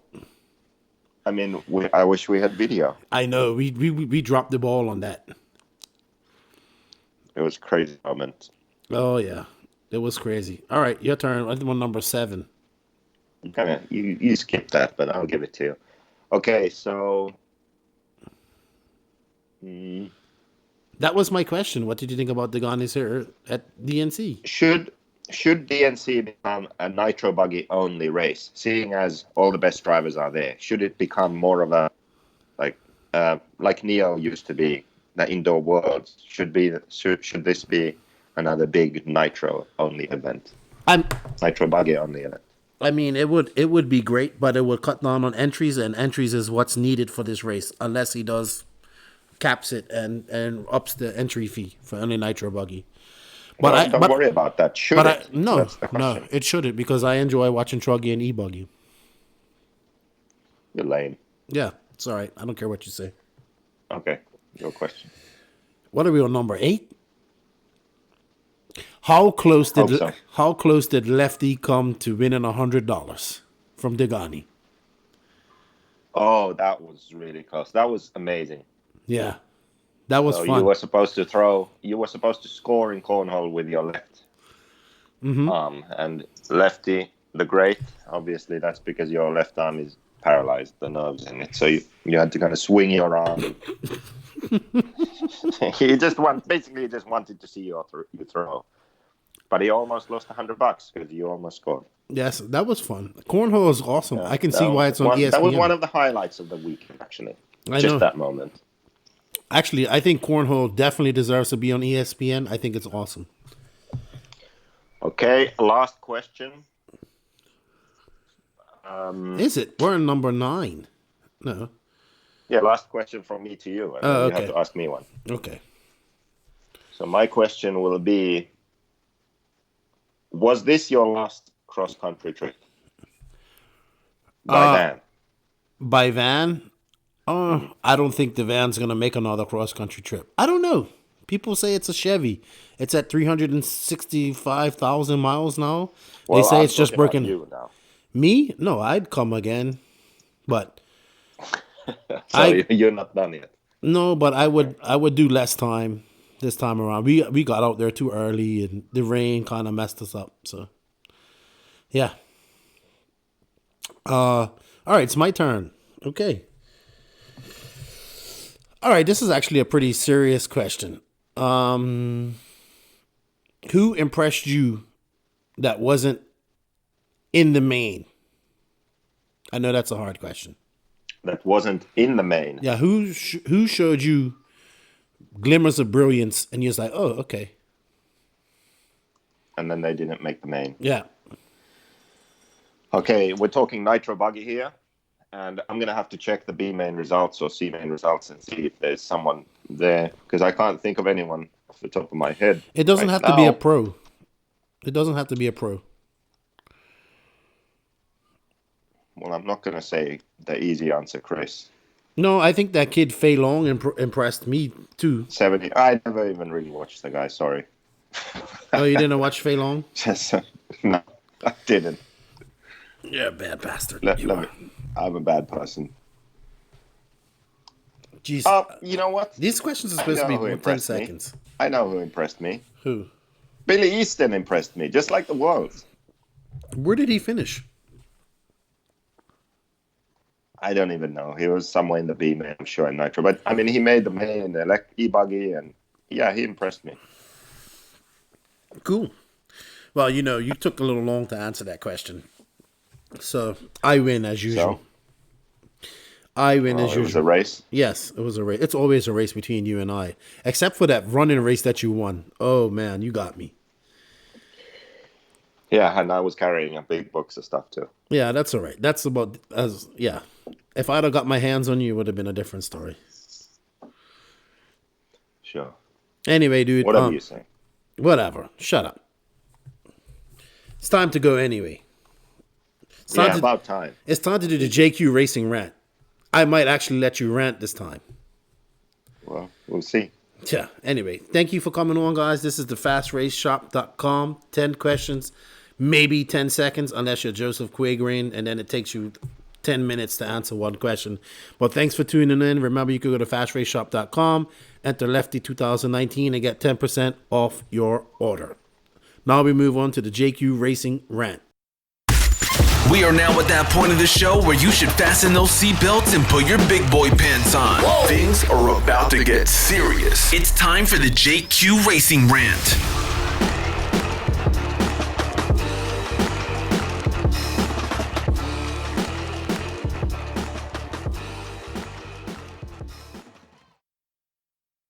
That's right.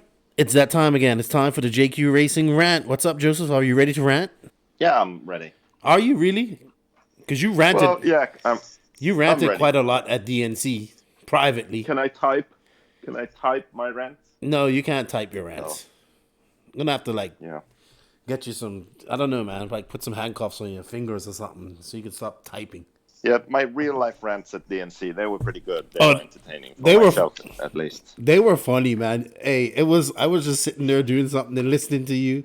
I was like, it was hilarious. I think that comes from me not letting you rant on this podcast. I don't know, but it was pretty good. Imagine if all those had been recorded. Oh no, it wouldn't have been good. But I'm sure people were probably saying the same things about us. So it ain't no big deal. Maybe. But guess what? You don't get to rant on this one either. Okay, so what's the subject now? The subject I saw is like a lot of people asking, not just us, it happens with us too, but it happens with a lot of people. They always want the latest, greatest setup. And I'm here to tell people, like, not always the latest, greatest setup from some race that just happened is the best thing for you. You know, people's like, we need this setup from DNC.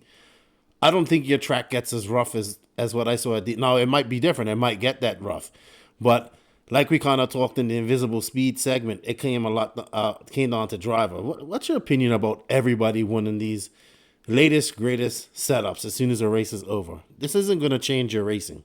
Yeah, I mean, it's just people looking for a shortcut when no shortcut exists. They think like, oh, this guy just won a race, then obviously his setup has to be great. Well, it doesn't work that way. I mean, different top drivers have different driving styles. So just because someone's fast with the setup doesn't mean that you will be fast with that setup. And also, not only that, I think the dumbest is when people want the setup from some race to try. And then the race conditions are completely different to where they normally race. Like, let's say 2014 Italy Worlds was on pretty much a concrete track, high grip, super smooth. And then it's some guy racing in some dust bowl somewhere, and he wants the setup. It's like, why? Like, yeah, it's good if you want to learn about setup and what kind of changes are made on different types of tracks. Then you kind of check them out and you can see, okay, when this driver went to this track, he made these changes, and you can learn about setup. But many of these people asking for setups are asking for them so they can put them on their car and run the car. And I think it's ridiculous. It's not a linear thing. Like every time a setup is released, it's better than the previous one for you in every condition. That's not how it works. I think maybe if you look on a per year basis, like, okay, 2018, the sort of basic setup was this. 2019, it's something different. Maybe 19 is better than 18. But all the individual setups in 18, they aren't always better than the previous one. So I think companies, I mean, I haven't studied the setup sheets of all companies, but I feel like many of the top brands now, they offer a very good starting setup. Like, this is the basic setup, and then some changes made to that. And then they also always post the team driver setups. Most people just go to the team driver setups and forget about that basic setup, which makes the car stable and easy to drive. That's what they should be running, but they're going after like, oh, what's Ongaro's latest thing? Like, no, you're doing it wrong. Why do you put Ongaro setup on and then complain that the car is loose? You know, put the basic setup on. That's developed for you, so it works well on all tracks. Yeah, Ongaro has the skills to run 1.5. I'm so tired of that. Huh? Yeah, Ongaro actually has the driving skills to have 1.5 toe or 1 degree toe and drive as punched as he does. I think people need to understand that just because a setup might be from last year doesn't mean it isn't good as well. That's another thing that I see, that I hear frequently. What's the latest? Well, maybe, I think most companies do this too. They have a list of different tracks around the world that from people all over the world, and you can get a base from that and go from there. Like, okay, my track might be like this. My track might be like DNC, or my track might be like Montpellier. And then you can go from there. But it still doesn't mean that that's gonna work for you. You still have to find your own way at some point. But a good base is good. Yeah, definitely. And also don't forget about the stock setup, the kit setup, which is developed to be stable and easy to drive. Yeah. I agree. I mean, I tell people all the time, if you get a spec cue from us, just just take it out of the bag, put your radio gear in, and try it. Don't even change anything, just try it, and then go from there. Once the car breaks in, you'll figure it out. Make little small changes here and there, but knowing Mayfield's DNC setup is not going to help anybody get any faster, because Mayfield won DNC through driving well more than anything, picking good lines. That's right. So if you think the latest greatest setup is going to help you, it may be if your track is like that, but also remember that the pro that's putting it up, he can probably drive better than the average person. That would be me and below Joe that wants to go fast for Tuesday night nationals. Yeah, and another important thing I think which is missed often is that now many times when a top guy puts out a setup, they're leaving some key things off, and they leave them off because they might be running another manufacturer's springs, or they might be running some new shock towers that aren't included, like for example in the JQ situation. Now the difference is that we say it, but most companies, they don't. So if someone is running some other brand pistons, for example, or some kind of special pistons, they're not going to necessarily tell you. So they'll just put some, generic basic piston setting on, or springs, or whatever they might be doing, or whatever, for example, Ongaro runs a Mugen hub. Now, I don't know if the Mugen hub is different to the associated. It's just an example I just thought of right now. So, for example, if you run Ongaro setup, but they didn't write that he runs a Mugen hub, and the Mugen hub is somehow different, well, that's going to affect the handling of the car. So sometimes these things are mentioned on setup sheets, but most of the time they are not.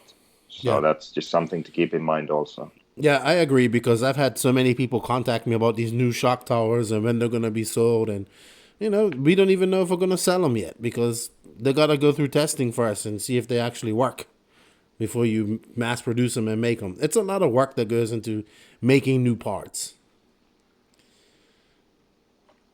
So people have to realize that. But no magic setup, guys. I mean, if you would have seen, the carnage we saw at DNC, and I don't mean carnage. What I mean by carnage is that there were guys that shouldn't be flipping and shouldn't be crashing as much, crashing. So, that track was really difficult. It's hard to base a setup on that. Wouldn't you agree? Well, yeah, but there are other bumpy tracks in the world too. Yeah. So I understand why people are interested in it. It's just that many people are interested in the latest setup by default and don't consider the actual conditions. Yeah, I agree. Because I had a guy hit me up just the other day asking if there's any new basic setup from the last one that we had. And I'm like, nope, not that I know of. I know, you're always trying different stuff. And, you got guys trying different stuff. So there's always something being tested. People have to realize that too. So yeah, it's a never-ending journey. Yeah. So don't think that the latest, greatest setup is going to be your Band-Aid fix to making you go faster. The only thing that's going to make you go faster is to go out there and burn nitro and burn tires. Or if you're an e-buggy guy, burn lipos and burn tires. And do it with a purpose. The best drivers in the world, they do that, and then they create the setups that others copy. Yeah. So maybe that should be the goal. Yeah. That make your own setup that other people then copy and ask for. Yeah. It's not saying not to take setup advice, but obviously yes. But be smart about it. You got to look at everything. You got to look at all the angles and really ask yourself, am I as fast as this guy? Really, you got to do that, I think. Anything else you want to add to that topic, Joseph? Now I'm all out of words. Are you? Even if I said I'll let you rant for 1 minute? Yeah, I'm all out. You don't even want to rant for 1 minute? No. Okay. Joseph's feeling boring today, guys. But anyway, thank you guys for tuning in to episode 7 of the No Name RC podcast, the DNC recap. I hope you guys enjoyed it. Don't forget The No Name RC podcast has got some decals. We've got some giveaways coming up. We're looking into getting some t-shirts and swag done as well for giveaways and for sale eventually. Thank you to all our Patreon supporters, our patrons on Patreon. If you wish to support our podcast, you can at patreon.com/thequagrain. Every little bit helps. And tune into episode 18, guys. We're going to be doing this every week from now on out. So thank you for all your time. And remember, nitro is the glory, but e-buggy pays the bills. Only if they're small. Good night, everybody. Take care. Thanks for listening. Thank you for listening to the No Name RC podcast. Please tune in next time for more fresh RC content. And if you can, please also support us on patreon.com/thequagrain. We will greatly appreciate it. And don't forget, nitro is the glory.